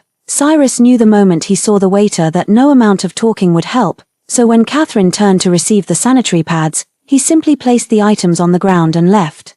Catherine stared at the black bag on the floor, pursed her lips, and finally took it inside. It would be a waste to throw these away now. Since that's the case, she'd find an opportunity to distribute them to those who could use them. After all, she couldn't possibly use up this large bag within the month, and there was no way she could take it back with her. Catherine grabbed some sanitary pads and went to take a hot shower.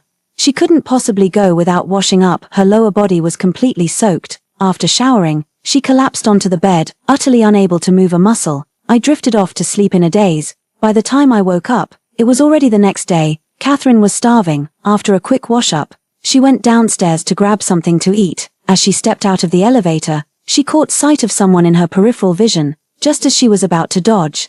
The other person showed no intention of avoiding her and collided directly with her. Catherine lost her balance and fell to the ground. Before she could even react, she heard an accusatory voice. "What's wrong with you? Didn't you see my Kelly? Look at Kelly's clothes, they're all torn from the collision." Catherine looked up and saw Kelly, who had also fallen to the ground, her clothes indeed torn. She frowned slightly, but Kelly could have avoided it, instead.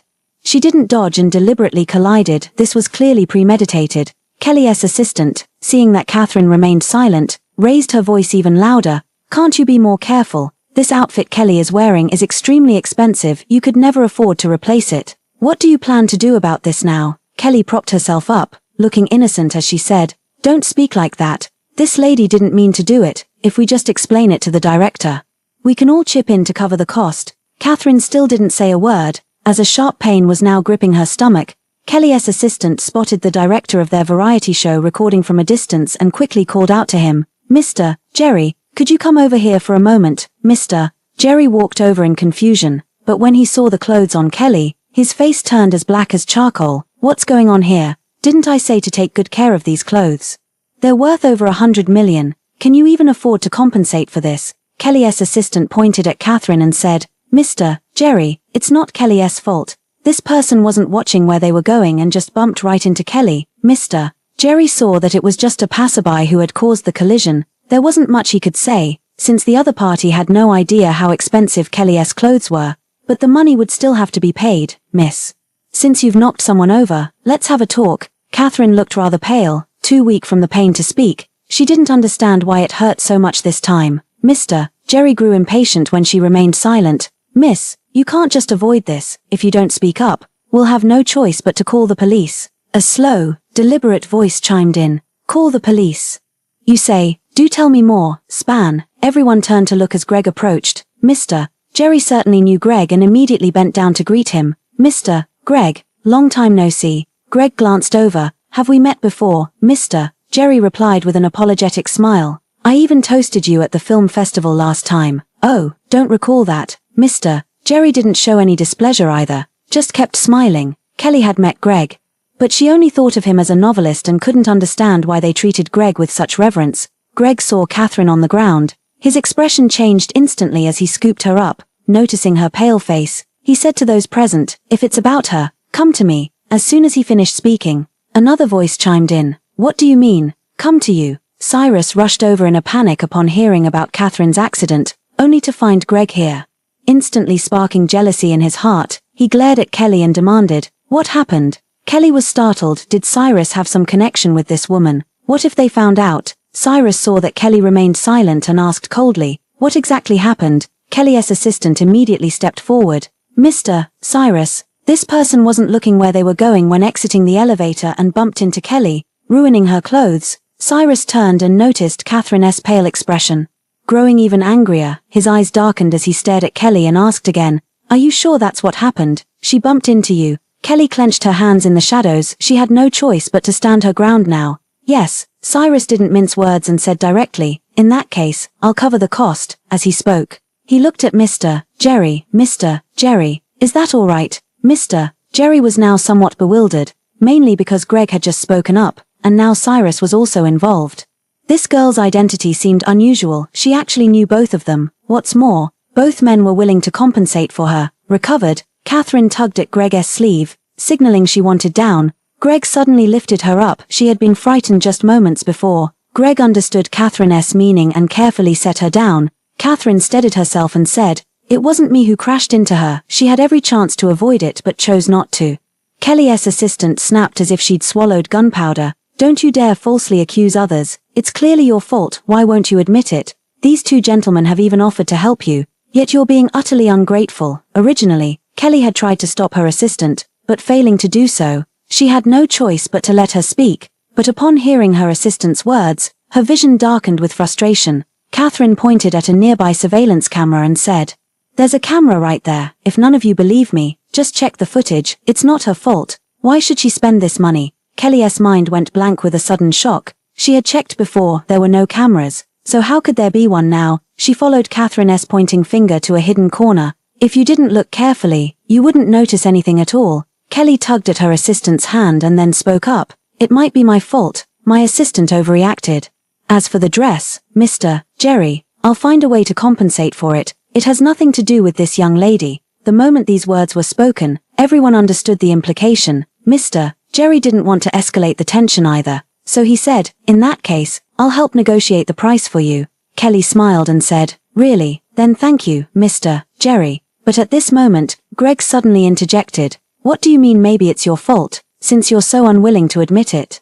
I think reviewing the surveillance footage is absolutely necessary, otherwise, I'll sue you for defamation. Kelly suddenly reddened her eyes and looked at Greg. Mr. Greg, I've already admitted it. Why can't you just let me go? Greg wore a disgusted expression. Are you a whore? Putting on this act for every man you see? Kelly was instantly stunned, her face flushing red and pale in turns, wishing she could kill Greg. How dare he speak to her like that, Mr. Jerry suddenly gave Kelly a look. Greg was someone they couldn't afford to provoke. If they wanted to stay in this circle, they had to avoid crossing Greg. Kelly, after all, having climbed to the position of a rising starlet, she naturally knew how to read the room and didn't dare speak up. Mr. Jerry said to Catherine, Miss, look, you don't have to pay compensation. Let's just let this matter pass. Catherine shook her head. No, I want them to apologize to me. She couldn't afford to take the loss. Mr. Jerry immediately agreed. All right. Kelly and the assistant also had no choice but to reluctantly apologize. Sorry. The fast thus came to an end. Catherine clutched her stomach and went off to get something to eat. Greg and Cyrus both stepped forward simultaneously to support Catherine. Their eyes met. Cyrus carried a sinister air, while Greg simply looked on with disdain. Greg ultimately didn't reach out to support Catherine. Merely standing by, Cyrus reached out his hand, but Catherine dodged it effortlessly. She looked at Cyrus and said, Mr. Cyrus, you shouldn't be here. It's time for you to leave. If she showed up at the dining spot with Cyrus by her side, wouldn't that cause a huge uproar? Just then, Cyrus's assistant, Galen, hurried over and said, Cyrus, recording is about to start. Let's go now. Without waiting for Cyrus's response, he immediately pulled Cyrus away.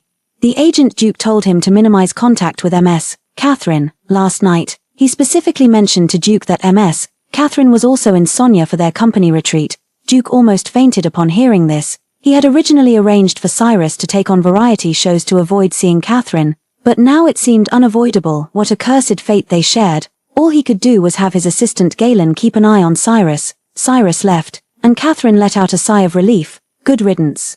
She turned to look at Greg and said, Mr. Greg, are you here in Sonia to handle some business? No, I just came out of boredom. It's been a while since I last visited. When I saw your message, I thought I'd come and have some fun. Catherine nodded slightly. Greg cast a glance at Catherine and asked, Miss Catherine, are you feeling unwell? You looked quite pale just now. Do you need to see a doctor? It's just some menstrual cramps. Nothing serious. After arriving in City A, she experienced some menstrual pain, likely due to not being quite accustomed to City A's weather. She decided she'd need to wear more layers for warmth after this trip back. Greg lowered his eyes slightly before changing the subject. How has Ms. Catherine been enjoying her time here? Catherine answered honestly, not bad. Though I haven't really gone out much. Greg invited, when Ms. Catherine feels better, we can go out together. Okay. Catherine hesitated for a moment before agreeing. Alright, after all, she still needed to discuss work with Greg. It wouldn't be proper to refuse him. Catherine and Greg had a meal together. The two parted ways at the restaurant. That evening, Catherine's phone suddenly rang. It was a call from a colleague. Catherine answered it, hearing the urgent voice on the other end. Catherine, have you seen the trending topics? Catherine was confused. What? It's related to you. Why didn't you tell us about what happened this morning? We all believe you're not that kind of person. Catherine grew more bewildered as she listened, then excused herself to her colleague and hung up first. Then she saw the trending topic, #Kelly's tearful complaint #. She clicked in and saw a video, which basically recounted the morning's incident. Just a few sentences had shifted all the blame onto her. Someone had dug up her photos. Mainly Kelly has many fans, and suddenly her phone starts ringing one after another. Catherine is momentarily at a loss about what to do, but then suddenly remembers the surveillance footage, though how is she supposed to obtain it? She stares at Kelly's video, lips pressed tightly together. Kelly knows all too well how to manipulate public opinion. And with their differing statuses, she truly can't clarify things online. Catherine ends up dialing the police directly. The police arrived quickly. Catherine told them everything, along with the surveillance footage. Then she went with the police to the station to assist with the investigation. Shortly after arriving at the station, Catherine opened her phone and saw another trending topic. Cyrus Greg proves innocence of amateur. She clicked to take a look. It was just them speaking up for her. But without evidence, these claims couldn't truly prove anything. Catherine waited obediently at the police station for the results. Finally, the police said to her, "Ms. Catherine, rest assured, we will release the video to prove your innocence." Catherine bowed and said gratefully, "Thank you." The next second, an official account released a video that instantly shifted all the public opinion onto Kelly. Catherine glanced at the time. It was already 1 a.m. She wondered how to get back. As it was so late that taking a taxi alone didn't seem safe, suddenly, someone called out to her, "Catherine." Catherine turned her head slightly and saw Greg hurriedly walking in. He looked nervous, but upon seeing Catherine unharmed, he let out a sigh of relief. Catherine was somewhat puzzled and asked, "Mr. Greg, what brings you here?" Greg walked up to her and explained, "I was worried you might be affected by what happened online, so I went looking for you, on my way. I overheard people talking about cameras and that you'd gone to the police station, so I came here." Catherine felt a warmth in her heart upon hearing Greg's words. She looked up with a smile and said, "Mr. Greg, thank you, I'm fine, and the online issue has been resolved." Just as her words faded, another urgent voice called out, "Catherine." Cyrus walked in quickly with a grim expression. Upon seeing Catherine, he immediately apologized. "I'm sorry, this is my fault. I shouldn't have had Kelly blacklisted, otherwise, she wouldn't have been driven to such desperate measures." He originally just wanted to help Catherine out, so he had Duke hire paparazzi to expose Kelly's scandals. What she did was enough to get her blacklisted. Duke tried to persuade him for a long time, but he wouldn't listen, and that's how things ended up like this, Catherine said calmly. "The matter is resolved now. As for what happens to Kelly later, it's none of her business. But if Kelly doesn't handle her own affairs and insists on dragging her down, she probably shouldn't expect her to lend a helping hand. That would be pure wishful thinking." Cyrus didn't press further and simply said, "It's already so late. Let me take you back to the hotel first." Catherine shook her head and declined. "No need to trouble you. I'll go back with Mr. Greg." Cyrus pursed his lips, his gaze shifting to Greg beside him. His expression darkened. Just what kind of scheme does this Greg have in mind for Catherine? With his status, there's no woman he couldn't have by his side. Greg sensed Cyrus's hostility toward him, but he paid no attention to it. Smiling at Catherine, he said, "Let's go." Catherine then stood up and followed Greg out. Cyrus watched Catherine follow them out, his fists clenched tightly, his heart heavy with unease. In the car, Catherine grew drowsy, her eyelids fighting a losing battle. Until she finally succumbed to sleep. Greg noticed Catherine was tired, so he remained silent, letting her drift off. But seeing Catherine struggling to stay awake was somewhat amusing. He had meant to tell her to sleep, but she closed her eyes before he could speak. He pulled the car over to the side of the road, took off his coat to cover Catherine, and turned on the air conditioning. The weather had been chilly these past few days, especially at night, given her already weak constitution. It was better to be cautious. Only after finishing these tasks did Greg start driving again. The journey to the hotel would take about an hour or so, but since Greg noticed Catherine was sleeping soundly, he didn't speed up. By the time they arrived at the hotel, it had taken nearly 2 hours. Meanwhile, Cyrus had already reached the hotel. When he returned, he assumed Catherine and Greg would have arrived long before him. However, when he parked, he didn't see Greg's car anywhere. Cyrus grew increasingly agitated, imagining what the two of them might be doing together. Jealousy was driving him mad. It was half an hour later when he finally saw Catherine. Greg carried Catherine back in his arms. Cyrus had intended to step forward, but a group of people, Catherine's colleagues, rushed ahead first. Mr. Jack also arrived. He saw Greg holding Catherine and was somewhat surprised. He hadn't expected Greg to be here. Glancing again at Catherine, he wondered, could it be that Greg had taken a liking to Catherine? But Catherine's personality makes it absolutely impossible for her to be with Greg, not to mention the vast difference in their social statuses. Mr. Jack gazed at the sleeping Catherine, thinking he should find a chance to talk to her. Greg spoke in a barely audible voice. "Mr. Jack, she's asleep. I'll take her upstairs first. Don't worry. As for the online matter, Ms. Catherine handled it well. You've seen the video posted by the official account, right? The other party won't slander her anymore. Everyone had actually seen it, but they just wanted to check if Catherine had been wronged. Since Greg brought Catherine back, they couldn't say much and simply made way for Greg. Greg took the elevator to Catherine's room, carefully laid her on the bed, tucked her in, and then left the room, just stepped out when suddenly a fist came flying. Greg swiftly sidestepped, dodging the punch. His eyes crinkled slightly as he looked at the clenched fist of Cyrus, speaking leisurely. "Mr. Cyrus, what do you mean by this?" Cyrus's deep eyes fixed on Greg, his voice icy. Mr. Greg, as someone of noble status, you shouldn't toy with women like Catherine. She's just an ordinary person, completely out of your league. Greg crossed his arms. So this is why Mr. Cyrus wants to come at me. Well, let me tell you, I actually quite like Catherine, and I have no intention of toying with her feelings. If possible, I wouldn't hesitate to marry her. Not a single word of what he said was a lie to Cyrus. He genuinely thought Catherine was a wonderful girl, at least in his eyes. She was special. It had been a long time since he'd felt this flutter in his heart. Cyrus felt a surge of jealousy burning in his chest upon hearing this. Clenching his teeth, he said, Mr. Greg, your words sound noble, but I doubt your family would ever approve of a woman with no status or background marrying into the Kenneth family. Greg slightly opened his eyes, his gaze filled with disdain as he retorted mockingly, Our Kenneth family doesn't stoop to business marriages. Surely Mr. Cyrus knows that. Cyrus suddenly choked on his words. This was common knowledge among their circles.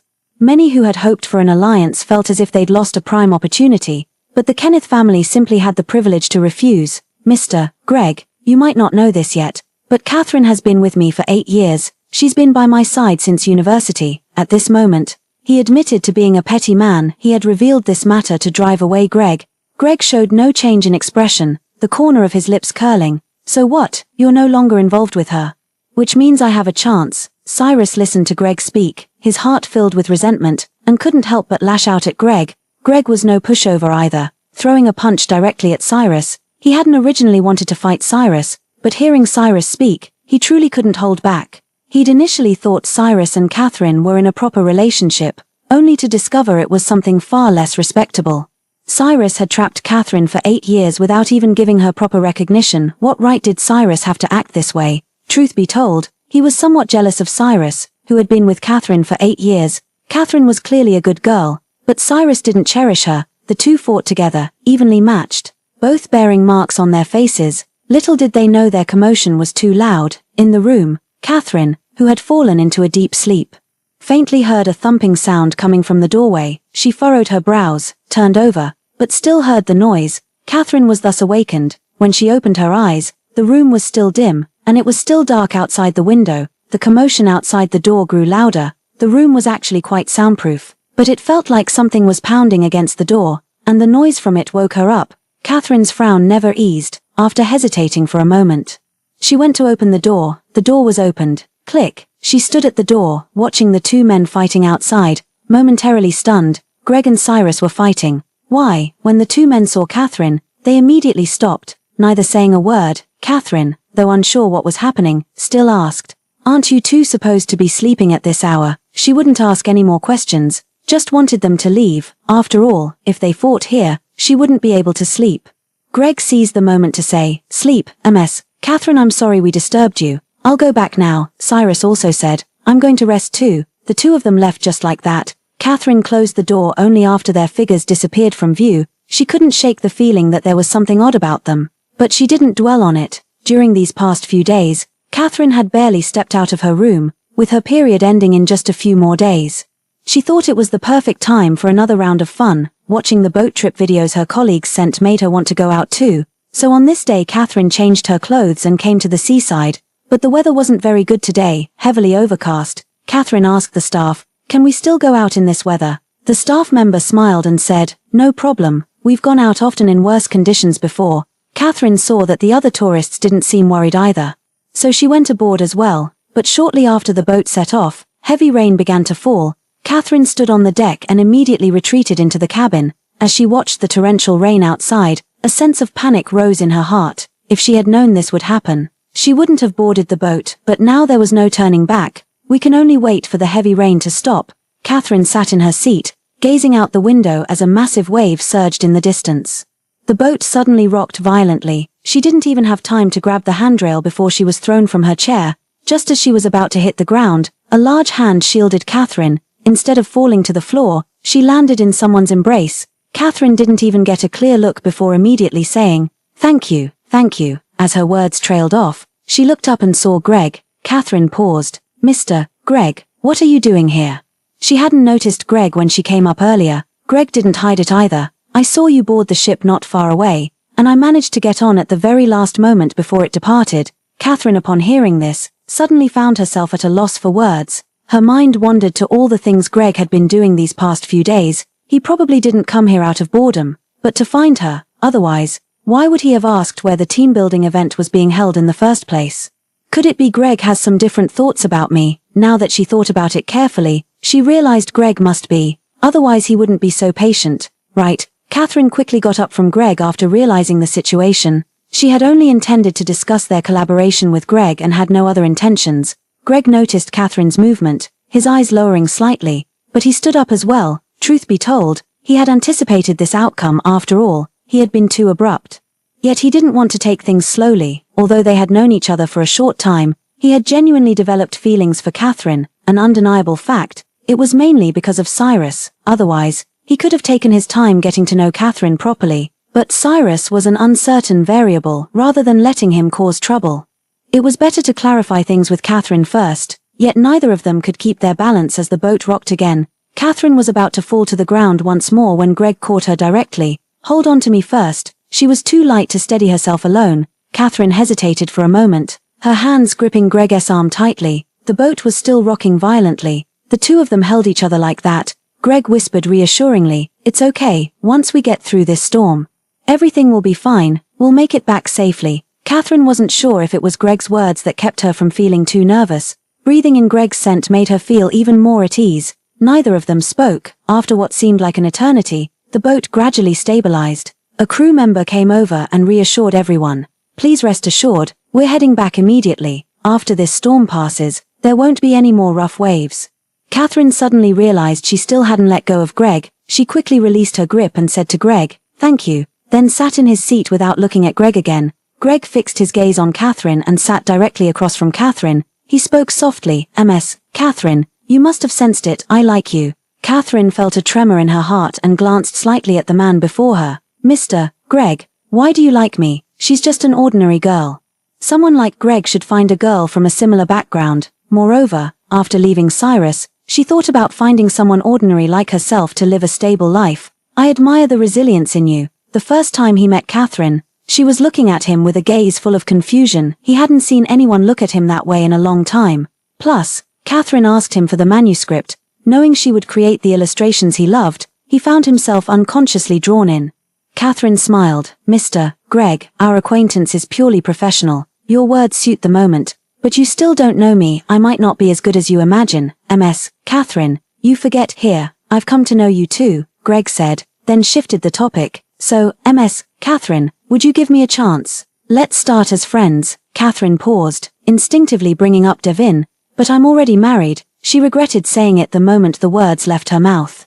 She didn't believe someone of Greg's status wouldn't have uncovered something. The next second, she heard Greg say, "I know you have no real connection with him." Originally, he hadn't intended to investigate Catherine, but Cyrus's words left him too uneasy, so he had someone look into it. He just never expected Catherine to encounter not only a scoundrel like Cyrus, but also to be deceived by others. In the end, Catherine agreed to be friends with Greg. Greg gently said, "Since we're friends now, Catherine, you don't have to call me Mr. Greg anymore." Catherine blinked her eyes and hesitantly called out, "Greg." Greg's heart suddenly skipped a beat. He lowered his gaze slightly, the tips of his ears turning faintly red. If Kenneth's family saw Greg like this, they would all laugh. Greg, that annoying guy, actually feeling shy for once. Catherine immediately regretted her words. "Greg." Greg snapped out of it and responded softly, "Yeah." He was in no hurry now. At least Catherine had learned of his feelings, which was far better than Cyrus suddenly appearing before Catherine to accuse him of ill intentions. After the wind and waves subsided, the boat quickly returned to shore. Catherine stood up, her body feeling somewhat weak. Greg immediately reached out to steady her. "Let me help you down." Catherine didn't refuse either. She genuinely felt somewhat unsteady.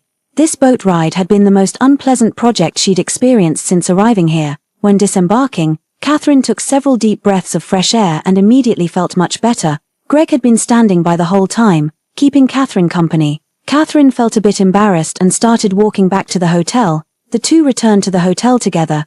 Catherine felt hungry and headed to the restaurant. Greg followed her. In the restaurant, Greg ordered what Catherine liked to eat. Catherine looked at him, momentarily stunned. Greg handed the menu to the waiter. "That's all for now." He turned his head and saw Catherine looking at him, explaining, "I noticed you've been eating these all along. They must be your favorites." Catherine hadn't expected Greg to notice. Still, she sincerely said to Greg, "Thank you, we're friends, no need for such formalities." Actually, Catherine was still somewhat unaccustomed to their new friendship. It had been so long since she'd last made a friend. For the past 8 years, aside from her co-workers, she had never gone out to socialize, so she'd had no friends at all. Halfway through the meal, Cyrus appeared wearing a mask and sunglasses. He had been rushing through variety show recordings these days. Because of Kelly, they had to switch to another person, and with time running short, they could only hurry. Finally getting some rest, he wanted to visit Catherine, only to find her with Greg. Cyrus, if not for the mask, everyone would see his face was as dark as charcoal. He simply sat right beside Catherine. Catherine pursed her lips, never expecting Cyrus to be so persistently annoying. How irritating. Greg frowned slightly, saying to Cyrus, "You shouldn't be here, none of us welcome you." Cyrus's gaze darkened as he looked toward Catherine beside him, seeing her troubled expression. He wanted to speak but found himself at a loss for words, ultimately choking back his thoughts. Catherine had eaten her fill by now, so she stood up and said to Greg, "Let's go." "Okay." Catherine walked out from the other side. Cyrus instinctively called out, "Catherine," but Catherine ignored him and left the restaurant. The agent Duke appeared out of nowhere, coming to Cyrus's side, patted him on the shoulder, and said, "Give up. I'd say it's already pretty good if she doesn't hate you first." Cyrus lowered his head slightly. Impossible. To give up would mean giving Greg an opportunity, and he couldn't bring himself to do that. The agent Duke let out a helpless sigh. Cyrus had always been this stubborn, and there was nothing he could do to persuade him. Perhaps he really needed to hit a wall before he'd be willing to give up. These past few days, Catherine had gone out to have fun with her colleagues. Meanwhile, Greg had to return home early because it was a family member's birthday. Before leaving, he even explained to Catherine why he had to go. Catherine initially wanted to say there was no need to tell her, but Greg spoke up first. She could only say, "Then happy birthday to your aunt." Greg said earnestly, "I'll pass it along." Catherine smiled, not taking it to heart after all. It was just polite conversation. Today was the day to return to City A. After getting off the plane, Catherine was chilled to the bone, her body trembling uncontrollably. City A had turned cold again. A colleague handed her a very thick coat, and only then did she gradually begin to feel some warmth. Catherine, the first thing she did after getting home was turn on the air conditioner and burrow under the covers. She had woken up early for her morning flight and was exhausted, falling asleep as soon as she lay down. When she woke up, she found Greg had sent her a message. Catherine read the message he sent. "My mom has already received your well wishes." She was stunned, and when she listened to the voice message, it was a noblewoman's voice. "Catherine, thank you for your blessings." Catherine was even more dumbfounded. Greg had actually relayed what she said a few days ago. She felt somewhat embarrassed now, hesitating for a long time without knowing how to reply to the message. Then she sent a sticker and didn't dare to look at it again. The other person instantly replied, "Don't overthink it." Catherine suddenly found herself at a loss for words again. Greg sent another message, "Are you back yet?" Catherine finally knew how to reply, "Yeah." The next second, Greg seemed to have already known what she was doing as he sent, "You haven't eaten yet, right? Remember to have your meal. I'll go eat now." After sending this message, she added a sticker to say she was going to eat and bid farewell. She couldn't continue the conversation with Greg, which felt somewhat awkward, but Catherine really got up to cook some noodles to eat. Having been away for the past half-month, she had already cleared out her fridge beforehand, leaving only some noodles and eggs. She wasn't very hungry, so eating a little would suffice. After this team-building event, the company's business also increased significantly. Catherine didn't reach out to Greg, saying their collaboration could wait since Greg ought to be home with his family. Besides, she's not in a hurry these few days, as long as Greg collaborates with her. At first, Catherine thought she might be assigned a manuscript, but when Mr. Jack approached her, it turned out to be about something else entirely. In the office, Mr. Jack smiled at Catherine and said, "Catherine, we have an opportunity for an overseas exchange training program in Switzerland. The higher-ups recommended you. Would you be willing to go?" Catherine agreed without hesitation. "Mr. Jack, I'd love to." This was an opportunity. She truly loved her job. Back when she was in City N, a similar opportunity had arisen, but she had turned it down for Cyrus. Now that another chance had come, how could she possibly let it slip away? Besides, if she left this place, Cyrus wouldn't be able to chase her all the way abroad. Mr. Jack was overjoyed to see Catherine agree. Great, great. I'd heard from Mr. Paul in the Southern District that you were unwilling before, and I was afraid you might refuse this time too. This is an opportunity one won't pass up again. I'm glad you've come around. We're scheduled to depart in half a month." Mr. Jack was genuinely pleased. After all, Catherine was truly talented. Their company had fought hard for this opportunity, and naturally, it should go to someone capable. Upon her return, she could help propel the company forward. Even if the other party eventually goes solo, their company's reputation will have been established, so it wouldn't be a total loss. Plus, Catherine doesn't seem like the type to go solo. Catherine nodded and said, "All right." After leaving the office, Catherine first sent a message to Greg, informing him about her plans to go abroad, then wanted to carefully consider their collaboration. Greg simply replied, "I'm in no hurry. Catherine, if you have time to draw for me after you leave, that would be great. Your trip abroad is more important." Catherine read the message from Greg and hesitated for a moment before replying, "If you're in a hurry, I can finish the illustration for you first." After all, Greg was her friend, and considering he might not find another illustrator to his liking later, she could help him out now. But Greg still insisted, "Your own matters are more important. Focus on preparing for your trip abroad, don't worry about me." Since Greg kept saying this, Catherine couldn't really press further. On my way back, I happened to see Cyrus standing at the door. He was holding flowers in his hands. Cyrus smiled when he saw Catherine return and handed her the flowers. "Catherine, you're off work." Catherine didn't take them and said indifferently, "What do you want?" "I just came to see you. You've seen me, now you can leave." Catherine finished speaking and was about to open the door to go inside. Cyrus stepped forward, hesitated for a moment, then pleaded, "In 2 weeks it'll be your birthday. I'd like to celebrate it with you." Catherine stopped what she was doing and turned slightly to look at Cyrus. "I'm not celebrating my birthday this year." He wasn't lying, because she would be going to Switzerland in half a month, likely on her actual birthday. Truth be told, if it weren't for Cyrus's reminder, she might have forgotten about her birthday altogether. Cyrus frowned slightly upon hearing Catherine's words. How can you not celebrate it? She had always gotten by before, but he himself didn't like celebrating birthdays with her. He just bought her some gifts. "This is my business." Cyrus looked at her with a complicated expression. "Catherine," a voice drawled slowly, "since she doesn't want to, Mr. Cyrus forcing her seems like overstepping boundaries." Greg walked over and stood in front of Cyrus. Cyrus looked at the suddenly appearing Greg, his expression changing. This Greg was practically his nemesis, showing up every single time. Greg said with a smile, "Mr. Cyrus, you look so pale. Surely you're not cursing me in your heart." Cyrus's expression froze for a moment. "What nonsense are you talking about?" Greg continued, provoking Cyrus. "Only you know whether it's true or not." Cyrus grew increasingly pale. Greg gently glanced at Catherine, speaking softly, "Catherine, go inside first, it's cold out." Catherine then entered the house, still hoping to have Greg come in as well, but after she went in, Greg immediately closed the door. She probably understood that Greg didn't want Cyrus to enter. Actually, she had a way to prevent Cyrus from coming in, but now that the door is closed, let's just follow Greg's plan. Before long, Catherine received a message from Greg, telling her to rest well and that he'd come see her tomorrow. Though she didn't know what had just happened outside, this message meant Greg had gotten rid of Cyrus. Catherine replied with an okay and started cooking dinner. The next day after work, Catherine had just stepped out of the company's main entrance when Greg pulled up in his car, waiting right at the gate. Greg called out as soon as he saw Catherine. "Catherine." The colleagues were no longer surprised, simply assuming Greg was pursuing Catherine, especially since Greg had already appeared during their time in Sonia. Catherine said goodbye to her colleagues and walked over, standing by the car door. "Greg, what brings you here?" Greg got out of the car with a smile and said, "Didn't I message you last night saying I'd come see you today? So I waited for you to finish work. Let me treat you to dinner, and we can talk about the illustration project too." "All right." Catherine didn't refuse. Greg considerately opened the car door for Catherine. The two arrived at the restaurant. Greg talked about some illustration matters before suddenly asking, "You'll probably be abroad for quite a while this time, won't you?" Catherine paused before answering, "I'm not sure yet, but it'll likely take several years." "Well, I hope you can learn more." Catherine felt a warmth in her heart and replied with a smile, "Okay." After that day, Catherine also took a look at the novel manuscript Greg had given her. She didn't have much work at the moment, just preparing to go abroad. She also mentioned her collaboration with Greg to Mr. Jack. Mr. Jack was grinning from ear to ear, but Greg wasn't in a hurry anymore. He also hoped Catherine could take her time and prepare for going abroad first.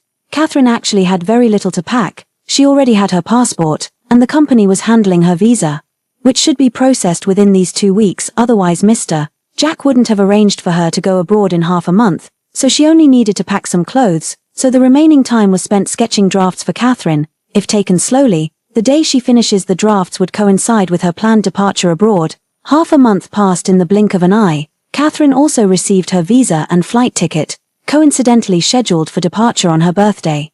What an uncanny coincidence indeed. On the day of departure, Mr. Jack personally escorted Catherine to the airport, International Airport. Mr. Jack said earnestly, "Catherine, study hard over there." Catherine nodded. After entering the airport, she sent Greg's manuscript to him and also said, "Greg, I'm leaving for Switzerland today." A message soon came from the other side. "The drawing is very good."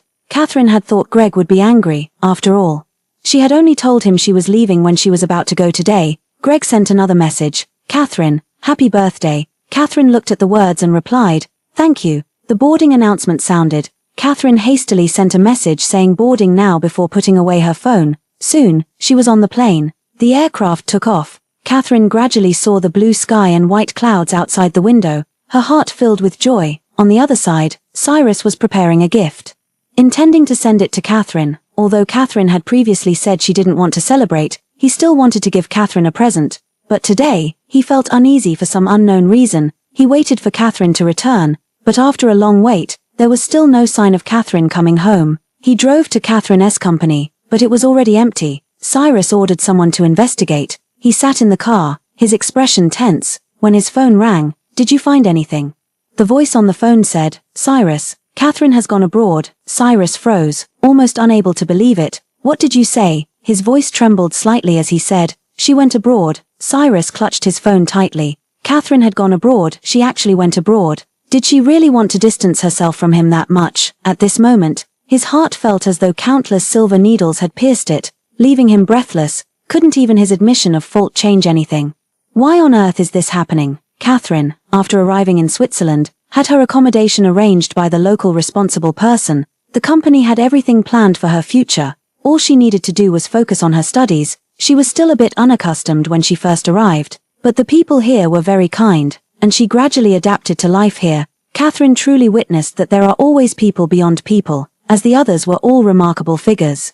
She studied under them for a month, and now her skills have improved rapidly. It had been a whole month without any news from Greg, when suddenly he sent her a message, "Catherine, where do you live?" Catherine's first reaction was confusion, followed immediately by asking, "Greg, are you in Switzerland?" The reply came, "Yes." Catherine eventually sent her address to Greg. She hadn't expected Greg to come back. After all, she thought she had already left City A.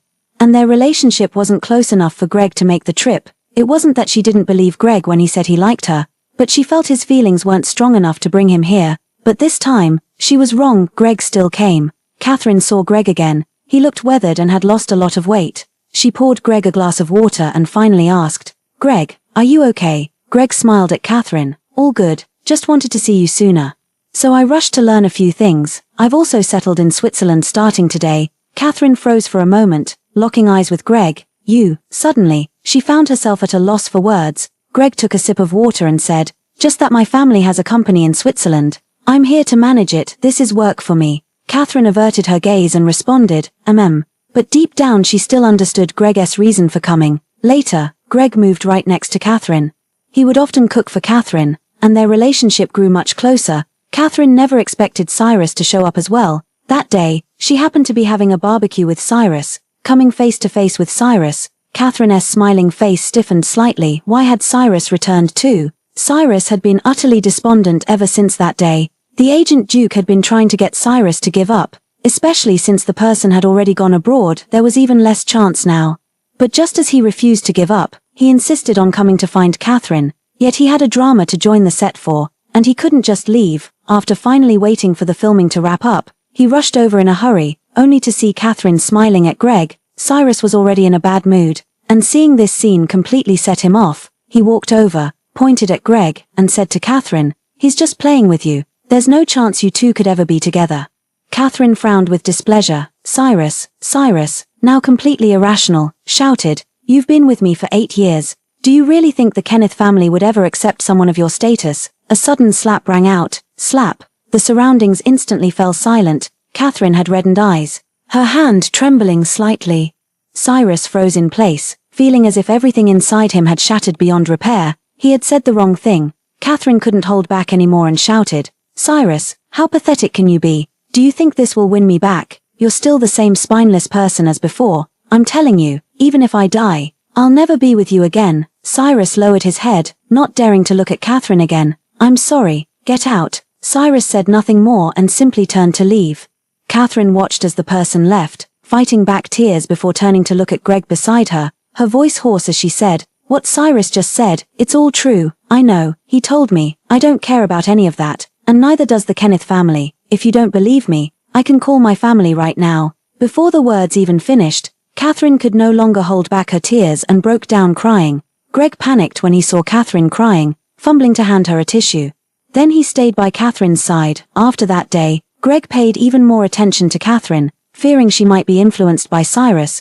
But Catherine wasn't affected. She focused diligently on her studies. In the end, she opened a Twitter account to share her little character drawings. As for why she wanted to draw stick figure comics, it was learned from a Swiss professor who specialized in cartooning, which significantly improved Catherine's illustration skills. She then turned her experiences in Switzerland into stick figure comics. Catherine's stick figure comics were different from others. They turned out quite charming and even gained her some fans. A year later, she took leave and returned home, primarily to resolve matters between herself and Devin. Both sets of parents didn't say much upon hearing this, as they were already somewhat aware of the situation. After that, the Ernest family parents stopped pressuring Catherine. Since they didn't want their daughter to jump from one pit of fire into another, Catherine, though abroad, ensured her parents' financial needs were met and even enrolled the elderly couple in a senior university to keep them from getting bored. Over the next 3 years, Catherine's painting skills became increasingly refined, but then she veered off course again, dabbling in oil painting. As a result, her company's leadership directly entered her work into a competition. Though she didn't win first place, she still achieved the notable accomplishment of third place in Switzerland. After all, she had only been studying for 3 years. During these 3 years, Greg remained by Catherine's side. Not only did he not leave, but he actively supported Catherine's career, sometimes even attending classes with Catherine as he had before. But Greg had no talent at all. His drawings were so ugly that they became the subject of ridicule, yet he remained undeterred. Continuing to learn alongside Catherine, 2 more years passed, and Catherine had not only gained some fame in Switzerland but also back in her home country, the cruise lounge. Cyrus looked at his phone, where the screen displayed a stick figure drawing by Catherine. Beside him, his agent Duke, upon seeing this, remarked, "5 years, and you still haven't let go." Cyrus put down his phone, closed his eyes, took a deep breath, and said, "What if I can't let go?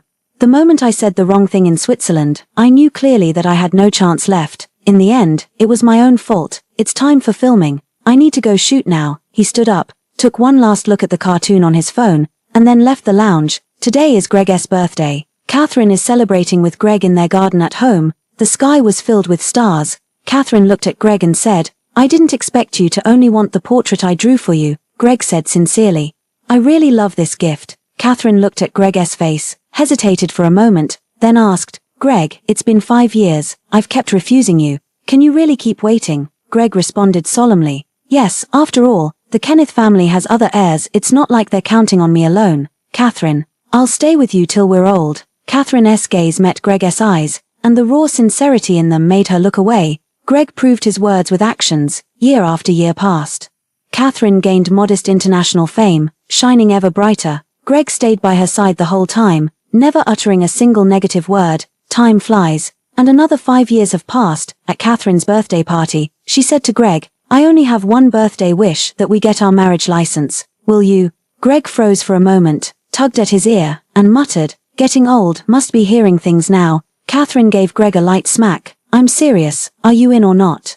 Greg lit up instantly, eagerly agreeing, "Yes, absolutely." As they stepped out of the civil affairs office, Greg was grinning like a fool. Catherine looked at him and smiled along. Under the sun, the two walked away hand in hand. This time, she had met the right person. "Greg, looking forward to learning from you for the rest of my life." The end.